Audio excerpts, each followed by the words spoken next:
அஸ்ஸலாமு அலைக்கும் வரஹ்மத்துல்லாஹி வபரகாத்துஹு. அல்ஹம்துலில்லாஹி நஹ்மதுஹு வ நஸ்தஈனுஹு வ நஸ்தக்ஃபிருஹு வ நஊது பில்லாஹி மின் ஷுரூரி அன்ஃபுஸினா வ மின் ஸய்யிஆத்தி அமாலினா மன் யஹ்திஹில்லாஹு ஃபலா முதில்ல லஹு வ மன் யுத்லில்ஹு ஃபலா ஹாதிய லஹு. வ அஷ்ஹது அல்லா இலாஹ இல்லல்லாஹு வஹ்தஹு லா ஷரீக லஹு வ அஷ்ஹது அன்ன முஹம்மதன் அப்துஹு வ ரசூலுஹு அம்மா பஅத். கண்ணியத்திற்குரிய எல்லாம் வல்ல அல்லாஹு ஜல்ல ஷானஹு தஆலாவின் நல்லடியார்களே, மார்க்க கல்வியை கற்பதற்காக தங்களுடைய பொன்னான நேரங்களை ஒதுக்கி தேர்ச்சி பெற்றவர்களுக்கு பட்டங்களும் பரிசுகளும் வழங்கக்கூடிய இந்த நிகழ்ச்சியில் நாமெல்லாம் பேரார்வத்துடன் கலந்து கொண்டிருக்கிறோம். இந்த நிகழ்ச்சியை பொறுத்த வரைக்கும் பெண்கள் மார்க்க கல்வியில் தேர்ச்சி பெற வேண்டும், மார்க்க அறிவு பெண்களுக்கு ஆண்களை விட அதிக அளவில் தேவைப்படுகிறது என்ற நோக்கத்திற்காகத்தான் இந்த அல்ஜன்னா மகளிர் கல்லூரி ஆரம்பிக்கப்பட்டிருக்கிறது. ஏன் பெண்களுக்கு மார்க்க கல்வி அதிகம் தேவைப்படுகிறது என்று சொன்னால், உங்களுடைய பிள்ளைகளை வளர்ப்பதில், அவர்களை சிறு வயதிலிருந்து பயிற்றுவிப்பதில் ஆண்களுக்கு பெரிய பங்கு இருக்காது. அவர்கள் உழைப்பதற்காக, பொருளீட்டுவதற்காக பெரும்பாலும் வெளியில்தான் தங்களுடைய நேரங்களை செலவழிப்பார்கள். வீட்டில் உங்களுடைய கரங்களில்தான் உங்களுடைய பிள்ளைகள் வளர்கின்றன. அப்படி வளர்கின்ற நேரத்தில் மார்க்க சம்பந்தப்பட்ட எல்லா விஷயங்களையும் உங்களிடமிருந்து தான் உங்களுடைய பிள்ளைகள் கற்றுக்கொள்ள வேண்டிய நிலை இருக்கிறது. அப்போ பெண்களாகிய உங்களிடமிருந்து மார்க்க கல்வியை அவர்கள் கற்றுக்கொள்வதாக இருந்தால் நீங்கள் மார்க்க கல்வியை பெற வேண்டும். மார்க்கத்தில் தேர்ச்சி பெற்ற நிலையை நீங்கள் அடைய வேண்டும். அப்படி அடைந்தால் நீங்களும் அதை வாழ்க்கையிலே கடைப்பிடித்து உங்களுடைய பிள்ளைகளையும் சந்ததிகளையும் குடும்பத்தாரையும் நல்வழியிலே கொண்டு செல்வதற்கு பாடுபடுவீர்கள் என்பதுதான் இதனுடைய நோக்கம். இந்த மார்க்க கல்வியிலே தேர்ச்சி பெற்று விளங்குவதில் ஆர்வமூட்டுவதற்காக நபிகள் நாயகம் ஸல்லல்லாஹு அலைஹி வஸல்லம் காலத்தில் பெண்கள் எப்படி மார்க்க கல்வியில் ஆண்களை கூட மிஞ்சுகிற வகையில் தேர்ச்சி பெற்றவர்களாக இருந்தார்கள் என்பதற்கு சில வரலாற்று குறிப்புகளை மாத்திரம் உங்களுக்கு நான் சொல்லிக் கொடுக்கிறேன். ஆயிஷா ரலியல்லாஹு அன்ஹா அவர்கள் நபிகள் நாயகம் ஸல்லல்லாஹு அலைஹி வஸல்லம் உடைய மனைவியும் உலக முஸ்லீம்கள் அனைவருடைய அன்னையருமாகிய ஆயிஷா ரலியல்லாஹு அன்ஹா அவர்கள் மார்க்க கல்வியில் மிக தேர்ச்சி பெற்றவர்களாக இருந்தார்கள்.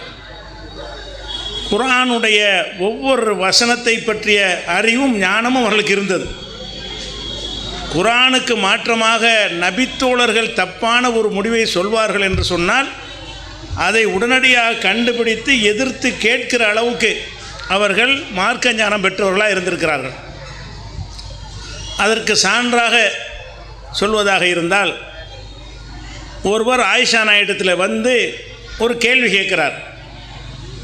நபிகள் நாயகம் ஸல்லல்லாஹு அலைஹி வஸல்லம் அவர்கள் அல்லாஹுவை பார்த்திருக்கிறார்களா அப்படின்னு கேள்வி கேட்குறார். ஆயிஷா நாயிட்ட வந்து, ஏன்னா அவங்களுக்கு தான் முக்கியமாக இது தெரியும், அவங்க தான் ரசூலுல்லாஹ்வுடைய மனைவி என்ற காரணத்தினால் ரசூல் ஸல்லல்லாஹு அலைஹி வஸல்லம் அல்லாஹ்வை பார்த்திருந்தால் அதை தன்னுடைய மனைவிக்கு கண்டிப்பாக தெரிவித்திருப்பார்கள். அவங்கள்ட்ட இது கேட்டுக்கிறோம் என்ற அடிப்படையில் கேட்குறாங்க, நபிகள் நாயகம் ஸல்லல்லாஹு அலைஹி வஸல்லம் அவர்கள் அல்லாஹ்வை பார்த்திருக்கிறார்களா என்ற ஒரு கேள்வி கேட்குறாங்க. அப்போ ஆயிஷா நாய் சொல்கிறார்கள், நீ கேட்ட கேள்வியை பார்த்து என்னுடைய உடம்பெல்லாம் சிலிர்க்கிறது, என்ன கேள்வி கேட்கிறாய், இப்படி ஒரு கேள்வி கேட்கலாமா என்று சொல்லிவிட்டு அவர்கள் ஒரு 3 செய்தி அவருக்கு சொல்கிறார்கள். என்ன சொல்கிறாங்கன்னு கேட்டால், மன் ஹத்தஸக அன்ன முஹம்மதன் ரஆ ரப்பஹு, முஹம்மது ஸல்லல்லாஹு அலைஹி வஸல்லம் அவர்கள் தன்னுடைய இறைவனை பார்த்தார்கள் என்று யாராவது உனக்கு சொன்னானேயானால் ஃபக்கத் கதப, அவன் பொய் சொல்கிறான். யாராவது உன்னிடத்தில் வந்து நபிகள் நாயகம் ஸல்லல்லாஹு அலைஹி வஸல்லம் அவர்கள் இறைவனை பார்த்து விட்டார்கள், பார்த்திருக்கிறார்கள் என்று உங்களிடத்தில் சொல்வானேயானால் அவன் பொய் சொல்லுகிறான் என்று சொல்கிறார்கள். அப்படி சொல்லும் பொழுது வாய்க்கு வந்தபடி விட்டு அடித்து அவங்க சொல்லவில்லை, சொல்லிவிட்டு ஆதாரம் காட்டுறாங்க. ஏனென்று கேட்டால் அல்லாஹ் குர்ஆனிலே சொல்கிறான், லா துத்ரிகுல் அபுசார் வஹுவ யுத்ரிகுல் அப்சார். அவன்தான், இறைவன்தான் பார்வைகளை அடைகிறான், பார்வைகளால் அவனை அடைய முடியாது என்று குர்ஆனில் வசனம் இருக்குது. உங்கள் எந்த பார்வைக்கும் அவன் தட்டுப்பட மாட்டான் என்று குர்ஆனில் அல்லாஹ் சொல்லி இருக்கும் பொழுது, குர்ஆனுக்கு மாற்றமாக நபிகள் நாயகம் ஸல்லல்லாஹு அலைஹி வஸல்லம் அவர்கள் இறைவனை பார்த்தார்கள் என்று யாராவது சொல்வார்களே ஆனால் அது பொய். அவன் பொய் சொல்கிறான், உறுதியாக நிச்சயமாக பொய் சொல்கிறான் என்று சொல்கிறார்கள். அப்போ இறைவனை நபிகள் நாயகம் மேராஜில் பார்த்ததாக நிறைய பேர் தப்பாக நினைத்து கொண்டும் இருக்கிறார்கள். மேராஜில் அல்லாஹ்வோடு உரையாடல் தான் நடந்ததே தவிர அல்லாஹ்வை யாரும் பார்க்க முடியாது. இந்த கண்ணை வைத்து கொண்டு இந்த உலகத்தில் இருக்கிற வரைக்கும் எந்த மனிதனாலும் இறைவனை காணவே முடியாது. மூசா நபி அவர்கள் கூட அல்லாஹ்விடத்தில் கேட்டாங்க. என்ன கேட்டாங்க? அல்லாஹ் உன்னை நான் பார்க்க வேண்டும், அரிணி என காட்டுவாயாக என்று அவர் அல்லாஹ்விடத்தில் கேட்கிறார். அப்போ அல்லாஹ் என்ன சொல்கிறான்னா, லன் தரானி, என்னையே பார்க்க முடியாது, என்னை பார்க்கக்கூடிய வகையில் நான் படைப்பினங்களை படைக்கவில்லை. ஏன் பார்க்க முடியாது என்று கேட்டால், அவர் அந்த பார்க்கணும்னு கோரிக்கை வச்சார்ல, அந்த இடத்துல ஒரு மலை இருக்கிறது. அல்லாஹ் சொல்கிறான், அந்த மலையை பார், என்னுடைய ஒளியை அந்த மலையின் மீது நான் பாய்ச்சுகிறேன், அதற்கு பிறகு அந்த மலை அதே இடத்தில் இருந்து விடும் என்று சொன்னால் அப்புறம் நீ பார்க்குறத பற்றி பேசலாம் என்று சொல்லிவிட்டு, ஃபலம்மா தஜல்லா ரப்புஹு லில் ஜபலி ஜஅலஹு தக்கா, இறைவன் தன்னுடைய பேரொளியை அந்த மலைக்கு காட்டினா, இவரு காட்டாமல் தன் பேரொளியை வெளிச்சத்தை காட்டிய பொழுது அந்த மலை தூள் தூளாக நொறுங்கியது. ஒரு மலையை அல்லாஹ் அவன் தன்னை காட்டினான் என்று சொன்னால் அதை தாங்கிக் கொள்ளக்கூடிய வலிமை மலைக்கு இல்லைன்னு சொன்னால் இந்த சாதாரண ஊன கண்களுக்கு இருக்குமா? அதனால் மூசாவே நீ பார்க்க இயலாது, எவனும் பார்க்க இயலாது, யாருமே இறைவனை பார்க்க முடியாது. ஆனால் மறுமையில் பார்ப்போம். மறுமையில் நம்ம வேறு படைப்பாக படைக்கப்பட்டுருவோம். நம்முடைய சக்தி, நம்ம முதுமை அடைய மாட்டோம், எப்பவும் இளைஞராக இருப்போம், மடைஞ்சலம் கழிக்க மாட்டோம். அது படைப்பே வேறு இருக்கிறதுனால அந்த கண்களுக்கு பார்க்கிற சக்தி இருக்குது. திரும்ப எழுப்பின பிறகு அல்லாஹ்வை நம்ம எல்லாரும் பார்ப்போம். மரணிப்பதற்கு முந்தி இந்த உலகத்தில் வாழக்கூடிய நேரத்தில் எந்த நபியோ ரசூலோ மகானோ பெரியாரோ அல்லாஹ்வை பார்க்க முடியுமே என்றால் முடியாது. அப்போ இதைத்தான் ஆயிஷா நாய் சொல்கிறாங்க, இறைவனை நபிகள் நாயகம் பார்த்தார்கள்னு யாராவது உன்னிடத்தில் சொல்வானேயானால் அவன் பொய் சொல்கிறான். ஏன் பொய் சொல்கிறான்னு சொல்கிறாங்கன்னு கேட்டால், அல்லாஹ்வுடைய கூற்றுக்கு மாற்றமாக பேசுகிறான். அல்லாஹ் என்ன சொல்கிறான்? பார்வைகளால் அவனை அடைய முடியாது என்று குர்ஆன் இருக்கிறது. அப்போ லா துத்ரிகுல் அபுசார், எந்த பார்வைகளும் அவனை அடைய முடியாது என்று அல்லாஹ் சொல்லும்போது பார்வைகளால் அடைய முடியும்னு சொன்னால் பொய் தானே? அது குர்ஆனுக்கு மாற்றமாக இருந்தால் பொய் தானே? அப்போ இந்த கேள்வியை கேட்ட உடனே குர்ஆனில் எவ்வளோ பரிச்சயம் இருந்தால் கரெக்டாக அந்த வசனத்தை போய் எடுக்கிறாங்க. இறைவனை பார்க்க முடியுமாங்கிற இந்த கேள்விக்கு இந்த வசனத்தில் விடை இருக்கிறது என்று சொல்வதாக இருந்தால் குர்ஆனில் எவ்வளவு பரிச்சயம் இருக்கணும், குர்ஆனோடு எவ்வளோ தொடர்பு இருக்கணும். எதை கேட்டாலும் குர்ஆனில் என்ன இருக்குன்னு சொல்லிடுவாங்க. எதை பற்றி பேசினாலும் சரி, குர்ஆனில் இருக்கிறது என்ன என்பதிலேயே மூழ்கி கிடந்த காரணத்தினால்தான் இந்த ஒரு விஷயத்தை சொல்கிறாங்க. அப்போ 3 விஷயத்தை ஒருவன் சொல்வானையானால் அவன் பொய் சொல்கிறான்னு சொல்லிட்டு இது முதல் விஷயமாக சொல்லிட்டாங்க. ரெண்டாவது சொல்கிறாங்க, மன் ஹத்ததக அன்ன முஹம்மதன் யஅலமுல் கைப், முஹம்மது ஸல்லல்லாஹு அலைஹி வஸல்லம் அவர்கள் மறைவான விஷயங்களை அறிவார்கள் என்று எவனாவது சொன்னால் அவனும் பொய் சொல்கிறான். ஆயிஷா நாயகி சொல்கிறாங்க, ரசூல்லா அல்லாஹ்வை பார்த்ததா சொன்னாலும் பொய். அவர்கள் ரசூல் ஸல்லல்லாஹு அலைஹி வஸல்லம் மறைவானது அறிவார்கள். மறைவானது அறிகிறது என்று சொன்னால், இப்போ என்னுடைய முதுகுக்கு பின்னாடி ஒருத்தர் நிற்கிறார், இது எனக்கு தெரியும், இது மறைவானது, இது நமக்கு தெரியாது. இந்த கட்டடத்துக்குள்ளே ஒருத்தர் நிற்கிறார், செவத்துக்கு அப்பால் நிற்கிறார், நமக்கு தெரியாது. ஒரு 4 வருஷத்துக்கு பிந்தி என்னமோ நடக்க போகுது, அது மறைவானது, தெரியாது. அரை மணி நேரத்துக்கு பிந்தி நடக்க போகிறது என்னன்னு எனக்கு தெரியாது, அதெல்லாம் மறைவானது. மறைவான விஷயங்களை நபிகள் நாயகத்துக்கும் தெரியாது என்று ஆயிஷா நாயகி சொல்கிறாங்க. தெரியும் என்று யாராவது சொன்னால் அவன் பொய் சொல்கிறான். சும்மா சொல்லிட்டு போனாங்களா? இந்த பொய் சொல்கிறான் என்று சொல்லிவிட்டு அதில் அவங்கள்ட்ட இல்மு, அவங்கள்ட்ட ஞானம் எப்படி பீரிட்டு பிறவாய்க்கிறது என்று சொன்னால், ஏன் இப்படி சொல்கிறேன் என்று சொன்னால், அல்லாஹ் குர்ஆனில் சொல்கிறான். ஒன்றுக்கு குர்ஆன் வசனம்.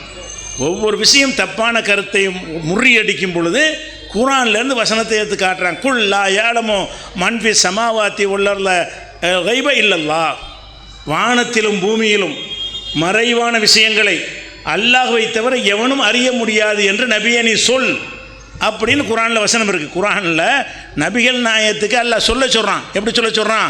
வானத்தில் இருக்கிற யாராக இருந்தாலும் சரி, மலக்குகள்லாம் வந்துடுவாங்க. வானத்தில் உள்ளவர்களாக இருந்தாலும் சரி, பூமியில் உள்ளவர்களாக இருந்தாலும் சரி, மறைவாக அல்லாஹ் வைத்திருக்கான்ல. மறைவு என்றால் நாளை நடப்பது, பின்னாடி நடப்பது, கண்ணுக்கு தெரியாமல் நடப்பது, காலத்துக்கு முந்தின காலத்தில் நடப்பது, பிந்தின காலத்தில் நடப்பது, எதில் நம்ம அந்த ஸ்பாட்டை நம்ம இல்லையோ அந்த மாதிரி விஷயங்கள் எல்லாமே மறைவானது. அந்த மறைவான விஷயங்களை நபிகள் நாயகம் அறிவார்கள் என்று எவனாவது சொன்னால் அவன் பொய் சொல்கிறான். ஏன் பொய் சொல்கிறான்? இந்த அல்லாஹ்வுடைய வசனத்துக்கு மாத்தமாக பேசுகிறான்.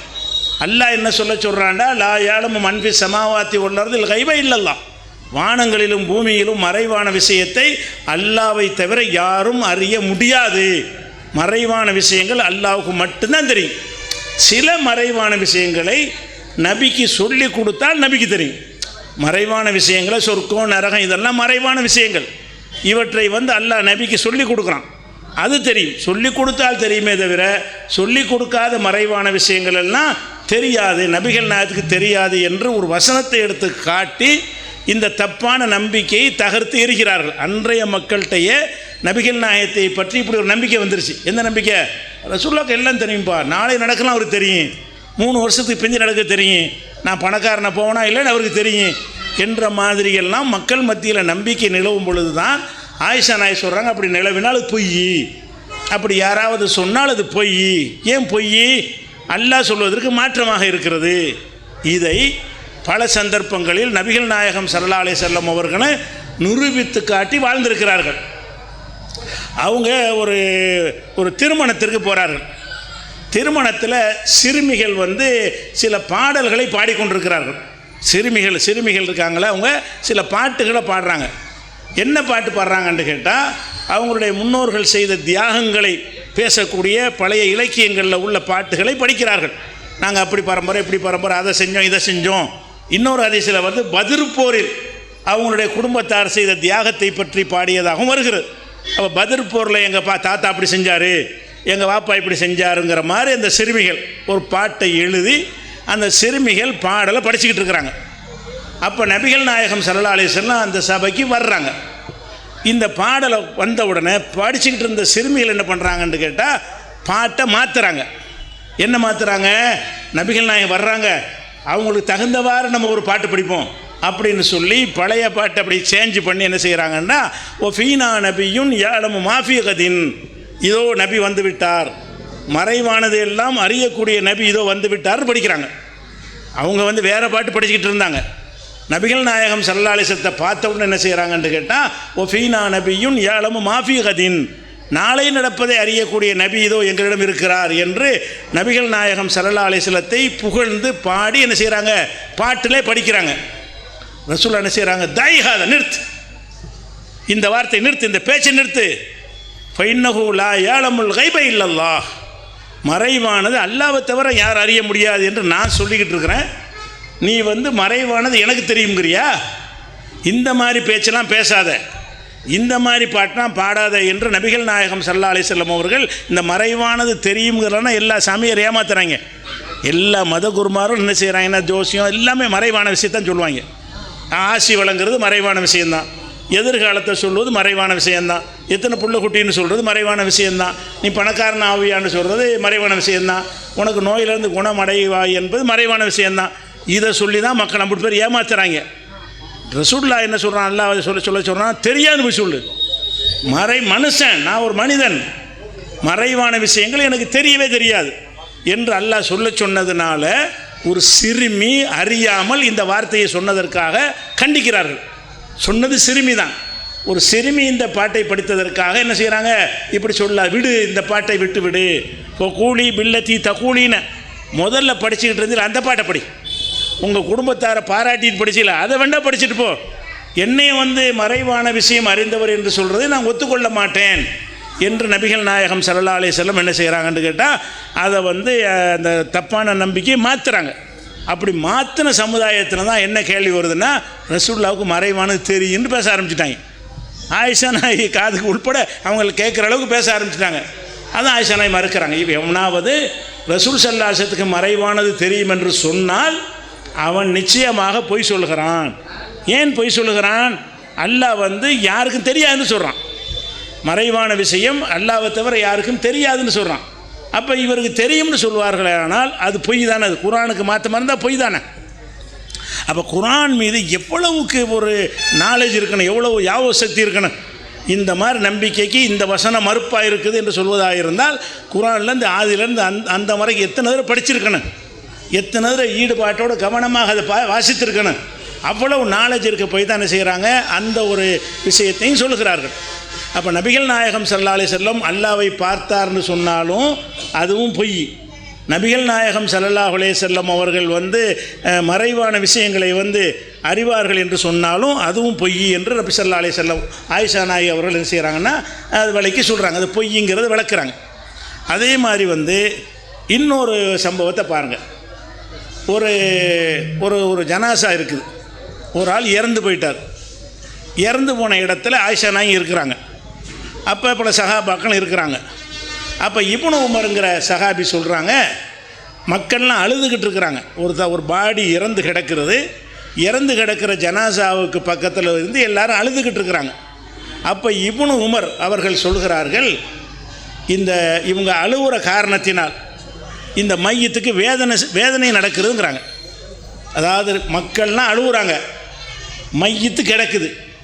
இவங்க அழுகிற காரணத்தினால அந்த மையத்துக்கு வேதனை செய்யப்படுகிறது அப்படின்னு சொல்லி என்ன செய்கிறாங்கன்னு கேட்டால் மக்கள் பேசிக்கிறாங்க. இப்னு உமர் போன்ற சஹாபியெல்லாம் அங்கே இருக்கிறார். அவர் இதை சொல்கிறார். எப்படி சொல்கிறாருன்னு கேட்டால், நபிகள் நாயகம் சொல்ல நான் கேட்டிருக்கிறேன், யாராவது அழுதார்கள் என்று சொன்னால், ஒரு ஜனாசாவுக்கு பக்கத்தில் இருந்து அழுதார்கள் என்று சொன்னால் அந்த ஜனாசாவுக்கு வேதனை செய்யப்படும் அப்படின்னு சொல்கிறாங்க. இது ஆயிஷா நாயகி அந்த சபையில் இருக்கிறாங்க. உடனே என்ன செய்கிறாங்கன்னா அதை கண்டிக்கிறாங்க. இது தப்பு, இது பொய், இது ஏற்கத்தக்க கருத்து இல்லை, இப்படி நபிகள் சொல்லியிருக்க மாட்டார்கள். ஏன் சொல்ல மாட்டார்கள்? அல்லாஹ் குர்ஆனில் என்ன சொல்கிறான்னு நீங்கள் அல்லாஹ்வுடைய வசனத்துக்கு போயிடுறாங்க. அல்லாஹ் குர்ஆனில் என்ன சொல்கிறான்னு நீ வாசிக்கவில்லையா? வலா தஸிரு வாஸிரத்துன் விஸ்ர உஹ்ரா, ஒருவர் சுமையை ஒருவர் சுமக்க மாட்டார் என்று அல்லாஹ் சொல்கிறான். இந்த மையத்துக்கு தண்டனை கொடுக்குறாரு இருந்தால் அந்த மையத்தை தான் செஞ்சுருக்கணும். நான் அழுகுறதுக்கு அவரை ஏன் தண்டிக்கணும்? ஒருத்தன் சுமையை ஒருத்தன் சுமக்கிறதுங்கிறது சரியான நிலைப்பாடா? உலகத்துலையாச்சும் இப்படி இருக்குதா? எந்த ஒரு நாட்டிலையாச்சும் நான் ஒரு தப்பு செஞ்சதுக்காக வேண்டி எங்கள் வாப்பாவை தண்டிப்பானா, எங்கள் பிள்ளையை தண்டிப்பானா? அப்போ உலகத்தில் எந்த ஒரு நாட்டிலையும் தப்பு யார் செஞ்சான் அவன் தான் தண்டிக்கப்படுவானே தவிர ஒருத்தன் சுமையை ஒருத்தன் சுமக்குதல்ங்கிறது கிடையவே கிடையாது. உலகமெல்லாம் ஏற்றுக்கொண்ட ஒரு சித்தாந்தம். அந்த சித்தாந்தத்துக்கு மாற்றமாகவும் சொல்கிறாரு. அது குர்ஆனுக்கு மாற்றம் என்ன செய்கிறாங்க? இப்னு உமருக்கு அல்லாஹ் ரஹ்மத் செய்யட்டும், அவர் எந்த நோக்கத்தில் சொன்னான்னு தெரியலை, ஆனால் இது பிழை, இப்படி நபிகள் சொல்லியிருக்க மாட்டார்கள், நபிகள் இப்படி சொல்ல முடியாது. நபிகள் எதை சொல்லித்தர வந்தாங்க? அவனவன் செயலுக்கு அவனவன் பொறுப்பாளி என்பதை சொல்லத்தான் வந்தார்கள். நபிகள் நாயகம் ஸல்லல்லாஹு அலைஹி வஸல்லம் காலத்தில் அன்றைக்கு நசாராக்கள்லாம் இருந்தாங்க. அந்த நசாராக்கள் நம்பிக்கை என்ன? எல்லாருடைய பாவத்தையும் ஈசா நபி சுமந்துக்குருவார் அப்படிங்கிற நம்பிக்கையில் அவங்க இருந்தாங்க. நம்மெல்லாம் பாவியாக பிறக்கிறோம், அந்த பாவத்தை எல்லாம் சுமப்பதற்காக தன்னை ஈசா நபி பலி கொடுத்தார் என்று நசாராக்கள் நம்பிக்கொண்டிருந்தார்கள். அதை உடைக்கிறதுக்கு தான் இஸ்லாம் இதை சொன்னிச்சு. எப்படி ஒருத்தர் சுமையை ஒருத்தர் எப்படி சுமக்க முடியும்? ஆதம் தப்பு செஞ்சார்னா ஆதமுக்கு தானே அது, அவர் பிள்ளைகளுக்கு அந்த பாவம் எப்படி வரும்? அப்படி வந்தால் கூட அந்த பாவத்தை இவர் எப்படி சுமப்பார் என்று கேட்கக்கூடிய வகையில் அல்லாஹ் குர்ஆனில் பல வசனம் சொல்கிறான். அல்லாஹ் தஸிரு வாஸிரத்துன் விஸ்ர உஹ்ரா, ஒருவருடைய சுமையை ஒருவர் சுமக்க முடியாது. லைஸ லில் இன்சானி இல்லா மா ஸா, எந்த மனிதனாக இருந்தாலும் அவன் உழைத்தது தான் அவனுக்கு கிடைக்கும். நான் உழைத்தது அவனுக்கு கிடைக்காது, அவன் உழைத்தது அவனுக்கு கிடைக்கும். அவன் செஞ்சாமல் அவனுக்கு கிடைக்கும், அவன் செஞ்ச பாவம் அவனுக்கு தண்டிக்கப்படும் அப்படின்னு அல்லாஹ் சொல்லியிருக்கும் பொழுது இவங்க எல்லாம் உட்காந்து அழுகுறதுனால இந்த மையத்திற்கு வேதனை செய்யப்படணும். இது இஸ்லாமிய அடிப்படை கொள்கையை தகர்க்கிற மாதிரி இவர் பேசியிருக்காரு. யார்? இப்னு உமர். அப்படி இப்னு உமருங்கிறது ஒரு பெரிய நிறைய ஹதீஸ்களை அறிவித்த ஒரு சஹாபி தான். என்னத்தை அறிவிச்சிருந்தாலும் அவர் என்ன கவனத்தில் சொன்னாரோ இப்படி ரசூல் நம்ம சொல்லியிருப்பாங்களா? நம்ம பொது அறிவே ஒத்துக்கிறதா? நீங்கள்லாம் அழுது அவன் ஏன் தண்டிக்கப்படணும்? ஒரு ஆளை தண்டிக்க நினச்சா போய் உட்காந்து அழுதுட்டு வந்துடலாமே. ஒரு ஆள் அல்ல வேதனை செய்யணும்னு என்ன செய்யணும்? ஒரு 10 பேர் போக வேண்டியது, ஓண்டு அழுவ வேண்டியது. ஏன்டா அழுவுற? அவன் அவ்வளோ தண்டிப்பான். அப்போ இது அல்லாஹ்வுடைய மார்க்கத்தை ஒரு கேலி கூத்தாக்குற மாதிரி இருக்கா இல்லை இந்த சித்தாந்தம்? அதனால என்ன செய்கிறாங்கன்னா அவங்க ஆயிஷா நாயகி வந்து அது மாதிரி இருக்கிறாங்க. கிடையாது, இப்படி இஸ்லாத்தில் கிடையாது, இஸ்லாத்துக்கு மாற்றம் இது. இஸ்லாத்துக்கு மாற்றம்னு எதை வச்சு சொன்னாங்க? கண்ணை முடிக்கிட்டு சொன்னாங்களா? குருட்டாம்புக்கள் அடித்து விட்டாங்களா? ஆதாரத்தை எடுத்து சொல்கிறாங்க. குர்ஆனில் அல்லாஹ் என்ன சொல்கிறான்? ஒரு சுமையை ஒரு சுமக்க மாட்டார். அப்போ மார்க்க அறிவுல எப்படி இருக்கணும், பெண்கள் எப்படி இருந்திருக்காங்கன்னு பாருங்கள். இப்னு உமர் ஒரு பெரிய சஹாபி தான், நிறைய ஹதீஸில் அறிவித்திருக்காரு தான். ஆனால் அவரை மிஞ்சி விவரம் உள்ளவங்களை அவங்க இருந்திருக்கிறாங்களே. உமர் ரலியல்லாஹு அன்ஹு அவர் என்ன செய்கிறாருன்னா, ஒரு பத்ரு போரில் வந்து முஸ்லீம்கள் ஜெயிச்சிடுறாங்க, காபிர்கள் கொல்லப்பட்டு போயிடுறாங்க. கொல்லப்பட்ட உடனே கொல்லப்பட்ட காபிர்களை எல்லாம் அங்கே ஒரு பாலடைஞ்ச கிணறு ஒன்று கிடக்குது. அவங்கள உடலை வந்து டிஸ்போஸ் பண்ணணும்ல, போட்டு போயிட முடியாதுல்ல, ஞாயிறு திங்கிற மாதிரி போட்டு போயிட முடியாது.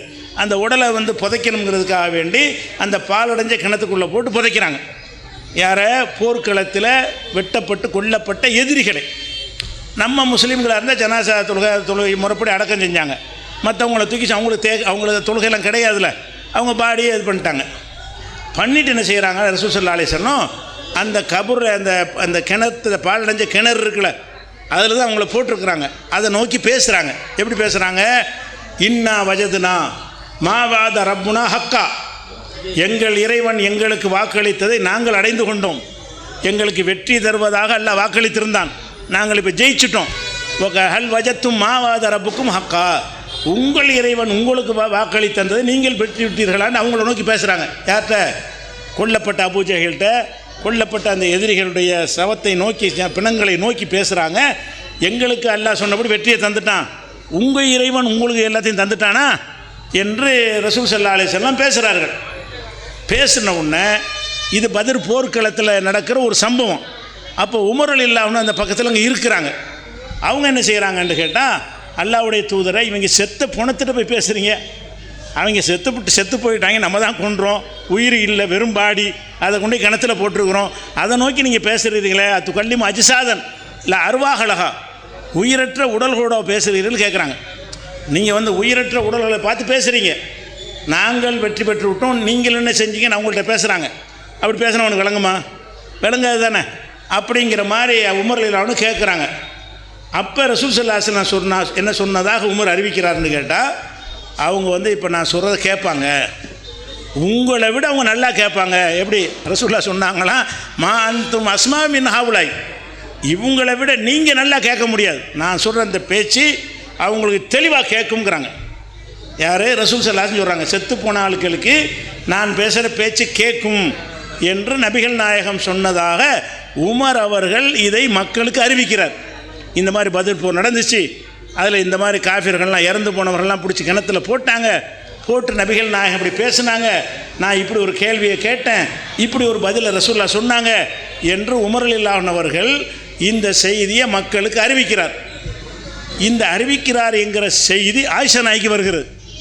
உமர் ரலியல்லாஹு அன்ஹு அவர்கள் இந்த பத்ர் போர் சம்பந்தமாக இப்படி ஒரு செய்தியை சொல்லி கொண்டிருக்கிறார் என்று உமர் ரலியல்லாஹு அன்ஹு சொன்னதாக ஆயிஷா நாய்க்கு தகவல் வருது. உமர் யார்? உமரை பற்றி அறிவு சொல்கிறாங்க. அறிவில் அவரை தான் ரொம்ப ரசூலுல்லாஹ் பாராட்டியிருக்கிறாங்க. எந்த அளவுக்கு பாராட்டியிருக்கிறாங்க? இன்னல்லாஹ லா யன்திகு அலா லிசானி உமர், உமருடைய நாவில் அல்லாஹ் பேசுகிறான். உமருடைய நாவில் உமர் சிலர் சொல்லுவார், அது மாதிரி வஹி வந்துருங்க. அந்த மாதிரி வந்து உண்மையைக்கு நெருக்கமாக பேசக்கூடியவராக ரசூலுல்லாஹ் சர்டிஃபிகேட் கொடுத்துருந்தாங்க அவருக்கு. அந்த உமர் இதை அறிவிக்கிறார். என்ன அறிவிக்கிறாரு? ரசூல் ஸல்லல்லாஹு அலைஹி வஸல்லம் சொன்னாங்களா? என்ன சொன்னாங்க? உங்களை விட செத்து போன ஆளுகளுக்கு நல்லா கேட்கும். அவங்க செத்து போயிட்டாங்க, கொல்லப்பட்டாங்க, உசுரோடு இருக்கிற உங்களுக்கு கேட்குறத விட செத்து போன அவங்களுக்கு நல்லாவே கேட்கும் என்று நபிகள் நாயகம் சொன்னதாக உமர் அறிவிக்கிறார். ஆயிஷா நான் என்ன செய்கிறான்னு கேட்டால், மனிதர்கள் மறந்துடலாம், வேணும்னு பொய்யெல்லாம் சொல்லலை, உமர் பொய்யெல்லாம் சொல்லலை, அவர் மறந்துட்டார், கவனக்குறைவாக சொல்லிட்டாரு, இப்படி சொல்ல கிடையாதுங்கிறாங்க. உமருடைய சொல்ல கவுண்டர் கொடுக்குறாங்க. எதை வச்சு கவுண்டர் கொடுக்குறாங்க தெரியுமா? அல்லாஹ் குர்ஆனில் என்ன சொல்லுகிறான்? உடனே அந்த இடத்துல ஆயத்தை எடுத்து போடுறாங்க. அல்லாஹ் குர்ஆனில் சொல்லுகிறான், இன்னக லா துஸ்மிஉல் மௌத்தா, நபியே நீங்கள் இறந்து போன ஆட்களுக்கு செவியேற்க செய்ய முடியாது. இறந்து போன ஆளுடைய காதில் ஒரு செய்தியை கொண்டு போய் சேர்க்க முடியாது. நபியை உங்களுக்கு முடியாதுங்கிறான்ல, நமக்கு முடியாதுங்கிற தெரிஞ்ச விஷயம். நபியாக இருந்தால் கூட செத்த ஆள்கிட்ட பேச இயலாதுங்கிறான் அல்லாஹ். குர்ஆனில் என்ன செய்கிறான், இன்னக்க லாத்து, இந்த வசனத்தை எடுத்து போடுறாங்க அந்த இடத்துல. எவ்வளோ ஹிஃபுல் இருக்கணும், குர்ஆனுடைய எவ்வளோ ஞானம் இருக்கணும், எவ்வளோ அறிவு இருக்கணும், இந்த இடத்தில் இந்த வசனத்தை எடுத்து போடணும் என்று யாவும் வருவதாக இருந்தால் குர்ஆனோட எப்படி அவங்க இரண்டரை கலந்து வாழ்ந்திருக்கிறார்கள். அவங்க என்ன செய்கிறாங்கன்னு கேட்டால் இதை சொல்கிறாங்க. அல்லாஹ் குர்ஆனில் என்ன சொல்கிறான், இன்னக்க லா துஸ்மிஉல் மௌத்தா, இறந்தவர்களுக்கு நீ செவியேற்க செய்ய முடியாது என்று குர்ஆனில் இருக்கிறது. இந்த வசனத்தை எடுத்து போடுறாங்க. இன்னொரு வசனத்தை எடுத்து போடுறாங்க, ஒமா அன்த பி முஸ்மியின் மன்ஃபில் குபூர், கபர்களில் உள்ளவர்களை செவியேற்க செய்ய உமக்கு முடியாது நபியே, கபூரில் போட்டவனுக்கு நீ பேசுகிற பேச்சு கேட்காது. அப்போ இறந்தவருக்கு செவியேற்றல்ங்கிறது கிடையவே கிடையாது. இதை விளங்காமல் தான் தர்காவில் போய் முடிட்டு கிடக்குறாங்க. அல்லாஹ் குர்ஆனில் சொல்கிறான், செத்து போனால் விளங்காதுங்கிறான். செத்து போனாலாம் புதைச்சி வச்சுக்கிட்டு நம்ம கூப்பிடுறது விளங்குங்கிறான். இவன் செத்து போன ஆள்கிட்ட போய் பேசுகிறான், இறந்தவர்கள்ட்ட போய் அவுளியா மகானே பெரியாருன்னு கூப்பிட்றான். பக்கத்தில் போய் கூப்பிட்டா கூட ஒரு சின்ன ஒரு லாஜிக் எடுத்துக்கலாம். இங்கே உட்காந்துட்டு நாகூரில் கூப்பிட்றான், சிதம்பரத்தில் உட்காந்துட்டு என்ன செய்கிறான், பக்தாதில் உள்ள அப்துல் காதர்னு கூப்பிட்றான். அப்போ செத்து போன ஆட்களை கேட்கும்னு நினைக்கித்தானே கூப்பிட்றான். எதனால் கூப்பிட்றான், நாகூர் ஆண்டவரன் இப்போ அழைச்சோம்னா அவருக்கு விளங்கும்னு நினைக்கிறான். அப்துல் கார் ஜீலானியன்னு கூப்பிட்டால் அவர் தருவாரா மாட்டாரா ரெண்டாவது விஷயம். கேட்குமா, அதை புனி நீ பேசுகிறது கேட்குமா, அதுக்கு அதை ஃபைசல் பண்ணுவா அப்படின்னு பார்த்தோம்னா ஆயிஷா என்ன செய்கிறாங்கன்னா, ரசூல் ஸல்லல்லாஹு அலைஹி வஸல்லத்துக்கு கேட்க செய்ய முடியாது. அப்போ உமர் பொய் சொல்லிட்டாரா, அப்போ உமர் தானே சொல்லியிருக்கிறாரு, இப்படி தானே ரசூல்லா பதில் சொன்னாங்கன்னு. ரசூல்லா அந்த பதில் சொல்லலை. இவங்க அதையும் விசாரித்து வச்சுருக்கிறாங்க. இவங்க அந்த ஸ்பாட்டில் இருந்து கேட்டதாக சொல்லலை. ஆனால் அவங்க என்ன செய்கிறாங்கன்னா, ரசூல்லா என்ன சொல்லார்கள் என்று கேட்டால், நான் சொல்வதை அவர்கள் செவியேற்பார்கள் என்று சொல்லலை, நான் சொல்வதை இன்றைக்கு அவர்கள் விளங்கியிருப்பார்கள். செவியேற்பார்கள்ங்கிறதுக்கு அர்த்தம் வேறு, விளங்கியிருப்பார்னு அர்த்தம் வேறு. அந்த கபூரில் கொத்தி போட்டவுடனே அல்ல வேதனை செய்யப்படுவான்ல, அப்போ விளங்கியிருப்பாங்கல்ல. நான் என் சொல்ல கேட்டு விளங்க மாட்டாங்க, ஆனால் நான் சொல்வது சரி என்பதை இப்போ விளங்கியிருப்பாங்க, புரிந்திருப்பார்கள். காதால் விளங்குறதில்ல, அவங்க கருத்தால் விளங்குது, அவங்க விளங்கியிருப்பார்கள். அப்போ ஏலமூனான்னு ரசூலுல்லாஹ் சொன்னார்கள், எஸ்மவுனான்னு சொல்லலை. நான் பேசுவதை செவிமடுக்கிறார்கள் என்று ரசூலுல்லாஹ் சொல்லவில்லை, நான் பேசுவதை இப்போ விளங்கியிருப்பார்கள், இப்போ நான் சொன்னதான் சரி என்பதை இப்போ புரிந்திருப்பார்கள் அப்படின்னு சொன்னது தான் இவர் விளங்காமல் எஸ்மவுனை கேட்கிறார்கள்னு சொல்லிவிட்டார். புரிந்திருப்பார்கள்னு சொன்னால் அது குர்ஆனுக்கு மாற்றம் இல்லை, எல்லோரும் புரியத்தானே செய்வான். ஒரு காஃபிர் அடக்கம் செய்யப்பட்ட பிறகு இஸ்லாம் தான் சரியான மார்க்கன்னு அவனுக்கு புரியத்தானே செய்யும். ஆமாம், நான் இப்படி இருந்துட்டு வந்துட்டோம், இப்படி நம்ம மாட்டிக்கிட்டோமே, அப்போ இஸ்லாத்தை ஏற்றுக்கலாமல் நினைக்க மாட்டானா, புரிய மாட்டானா? அப்போ காஃபிர்கள் மரணத்திற்கு பிறகு சத்தியத்தை புரிந்து கொள்வார்கள் என்றதை ரசூலுல்லாஹ் சொன்னாங்க. இந்த புரிந்து கொள்வார்கள்ங்கிறதுக்கு பதிலாக இவர் என்ன செஞ்சார்னா, செவியேற்கிறார்கள்னு வார்த்தையை போட்டு விட்டார். அது உமர் செஞ்ச பிழை என்று சொல்லிவிட்டு அந்த பிழைக்கு ஆதாரம் காட்டுறாங்க. உமர் செஞ்ச பிழைக்கு என்ன ஆதாரம், குர்ஆனுடைய வசனத்தை எடுத்து கபூரில் உள்ளவங்களை கேட்க செய்ய முடியாது, இறந்து போனவர்களை கேட்க செய்ய முடியாது என்கிற ஒரு விஷயத்தை என்ன செய்கிறாங்க, எடுத்து காட்டுறாங்க. அப்போ எஸ்மவுன என்று சொல்லவில்லை, ஏலமூன என்று தான் சொன்னார்கள். அப்போ உமர் எப்படிப்பட்ட ஒரு பெரிய மார்க் அறிஞர், அவருடைய கருத்துக்கேற்ப வஹியெல்லாம் வந்திருக்கிறது. அவர் பிழை விட்டால் கூட கண்டுபிடிக்கும் ஞானம் உள்ளவர்களாக இருந்தாங்களே, பெண்ணு தானே அவங்க, பெண்ணாக இருந்தார்கள், அவர்களுக்கும் பல வேலைகள் இருந்தது. அவங்களை நோக்கி மக்கள் படையெடுத்து மார்க்கத்தை கற்றுக்கொள்வதற்கு வருவார்கள். அப்படியான முழு நேர பணியில் ஈடுபட்டிருந்தும் கூட அவங்களுக்கு இந்த குர்ஆனில் ஆய்வு செய்வதற்கு நேரம் இருந்திருக்குது, அதில் ஆய்வு செய்வதற்கு ஈடுபாடு இருந்திருக்குது. முழு அளவுக்கு ஃபிங்கர் டிப்புமாங்களே விரல் நுனியில் வைத்திருப்பார்கள். அப்படி எந்த ஒரு விஷயம் காதுக்கு வந்தாலும் சரியாக இருந்தால் பேசாமல் இருப்பாங்க, தப்பாக இருந்தால் கண்டிச்சிடுவாங்க. தப்பு இது, எது சொன்னாலும் தப்புன்னு கண்டுபிடிச்சிருவாங்க. அவ்வளோ நாலேஜ் அவங்களுக்கு இருந்திருக்குது. அதே மாதிரி ஹதீஸுகளில் ரொம்ப அறிவித்த ஆள் அபூ ஹுரைரான்னு சொல்லுவோம். ஹதீஸுகளில் அறிவிப்பாளர்னு பார்த்திங்கன்னா அதிகமான ஹதீஸுகளை அறிவித்தவர் யாருன்னு கேட்டால் அபூ ஹுரைரா என்கிற ஒரு சஹாபி தான் நிறைய ஹதீஸுகளை அறிவித்திருக்கிறார். அவர் என்ன செய்கிறாருன்னா, ஒரு ஹதீஸை அறிவிக்கிறார் மக்கள்கிட்ட. எப்படி அறிவிக்கிறாருன்னு கேட்டால், இந்த பீடை சகுனம்னு பார்க்குறோம்ல, சகுனம்னா என்ன, பூனை குறுக்க போனால் அப்படி நடக்கும், யானை குறுக்க போனால் இப்படி நடக்கும், ஒரு கிழவி முன்னாடி வந்தால் இப்படி நடக்கும், ஒரு வெள்ளையாக போன ஒருத்தன் தான் இப்படி நடக்கும், யானை போனால் அப்படி நடக்கும், மாடு போனால் இப்படி நடக்கும், வெறுங்கூடத்தோடு போனால் இப்படி நடக்கும், தண்ணி கூடத்தோடு போனால் இப்படி நடக்கும், இப்படின்னு சொல்லி ஒன்றுக்கு சம்மந்தம் இல்லை. பள்ளி இப்படி கத்தினா இந்த விளைவு ஏற்படும், இப்படின்னு ஒன்றுக்கு பள்ளிக்கு இப்போ சகுனம், எல்லாத்துக்கும் சகுனம் வச்சுருக்குறாங்க. காக்கா கத்தினா விருந்தாளி வருவாங்க அப்படின்லாம் சொல்கிறாங்கல்ல, இதுக்கு பேர் சகுனம். சம்மந்தம் இல்லாமல் ஏதோ நடக்கிறத வச்சுக்கிட்டு இவன் சம்மந்தப்படுத்துறது. இதுக்கு பேர் சகுனம். இது கூடான்னு ரசூலுல்லாஹ் தடுத்தாங்க. லா தியரத்தை ஃபில் இஸ்லாம், இஸ்லாத்தில் சகுனம்ங்கிற கிடையவே கிடையாது. எதையும் எதனோடய முடிச்சு போடக்கூடாது. அதுக்கு சம்பந்தம் இருந்தால் தான் முடிச்சு போடணும். ஒரு சம்பந்தம் இருக்குது. நம்ம ஒருத்தன் கீழே விழுந்துட்டான், அவன் கீழே விழுந்ததுனால நான் போகிற காரியம் சரியாக இருக்கான்னு நான் நினைக்கலாமா? ஒருத்தன் வர கீழே விழுந்துட்டான், நான் புறப்பட்டுட்டு இருக்கிறேன், ஆஹா இவன் கீழே விழுந்துட்டானே, நான் போகிற காரியம் என்ன ஆகும்? அவன் கீழே விழுந்து அவனுக்கு உனக்கு என்னடா? அதனால் நீ போகிற காரியத்துக்கு அதில் என்ன சம்பந்தம் இருக்கிறது? காக்கா வந்து அதனுடைய பசிக்கு கத்துதா இல்லை சக காக்காய்களை அழைப்பதற்கு கத்துதா? அதே ஒரு நோக்கத்துக்கு கத்துது, அது தேவை கத்துது. அதில் வந்து உங்களுக்கு போய் அந்த எந்த வீட்டிலேருந்து பார்த்து விருந்தாளியை பார்த்துட்டு புறப்பட்டு வந்துட்டாங்கன்னு பார்த்து உங்களுக்கு செய்தி சொல்ல வருதா? விருந்தாளி வருமா? காக்கா கத்தினா என்ன வரும்? விருந்தாளி வரும். இந்த மாதிரி எல்லாம் என்ன செய்கிறாங்கன்னா பலவிதம் நல்ல சகுனம் கெட்ட சகுனம் வைத்திருக்கிறார்கள். போகிற காரியத்தை செய்யவே மாட்டான், நிறுத்திக்கிடுவான். ஒரு சகுனத்தை பார்த்து விட்டு என்ன செய்வான்? போய்கிட்டே இருப்பான். நெத்தி வந்து நிலையில் முட்டிடுவான், ஆஹா நிலையில் முட்டிச்சு போகக்கூடாது, இந்த காரியம் வழங்காது உட்காந்துருவான். பயணத்தை ரத்து பண்ணிடுவாங்க. நிலையில் முட்டினா நீ கவனம் இல்லாமல் முட்டி விட்டதுக்கு என்ன செய்கிறது? நிலை சின்னதாக இருக்குது, நீ கவனம் இல்லாமல் இருந்திருக்கிற. நம்முடைய கவனக்குறைவாக நடந்த ஒரு செய்திக்காக வேண்டி புறப்பட்ட பயணத்தை நிப்பாட்டுறான்ல, இதுக்கு பேர் சகுனம். இது இஸ்லாத்தில் கிடையாது. இஸ்லாத்தில் ஒரு முஸ்லீமாக இருந்தானேயானால் எந்த காரியத்தையும் எதனோடையும் சம்மந்தப்படுத்தக்கூடாது. சம்பந்தம் இருந்தால் சம்மந்தப்படுத்தணும். சம்பந்தம் இருந்தான்னா என்ன அர்த்தம்? நம்ம விஷத்தை திண்டா செத்துருவோன்னு இருக்குல்ல, அது சம்பந்தம் இருக்குது. விஷத்தை நான் சாப்பிட்டு வைங்க, நான் செத்துருவேன், இது சம்பந்தம் இருக்குது.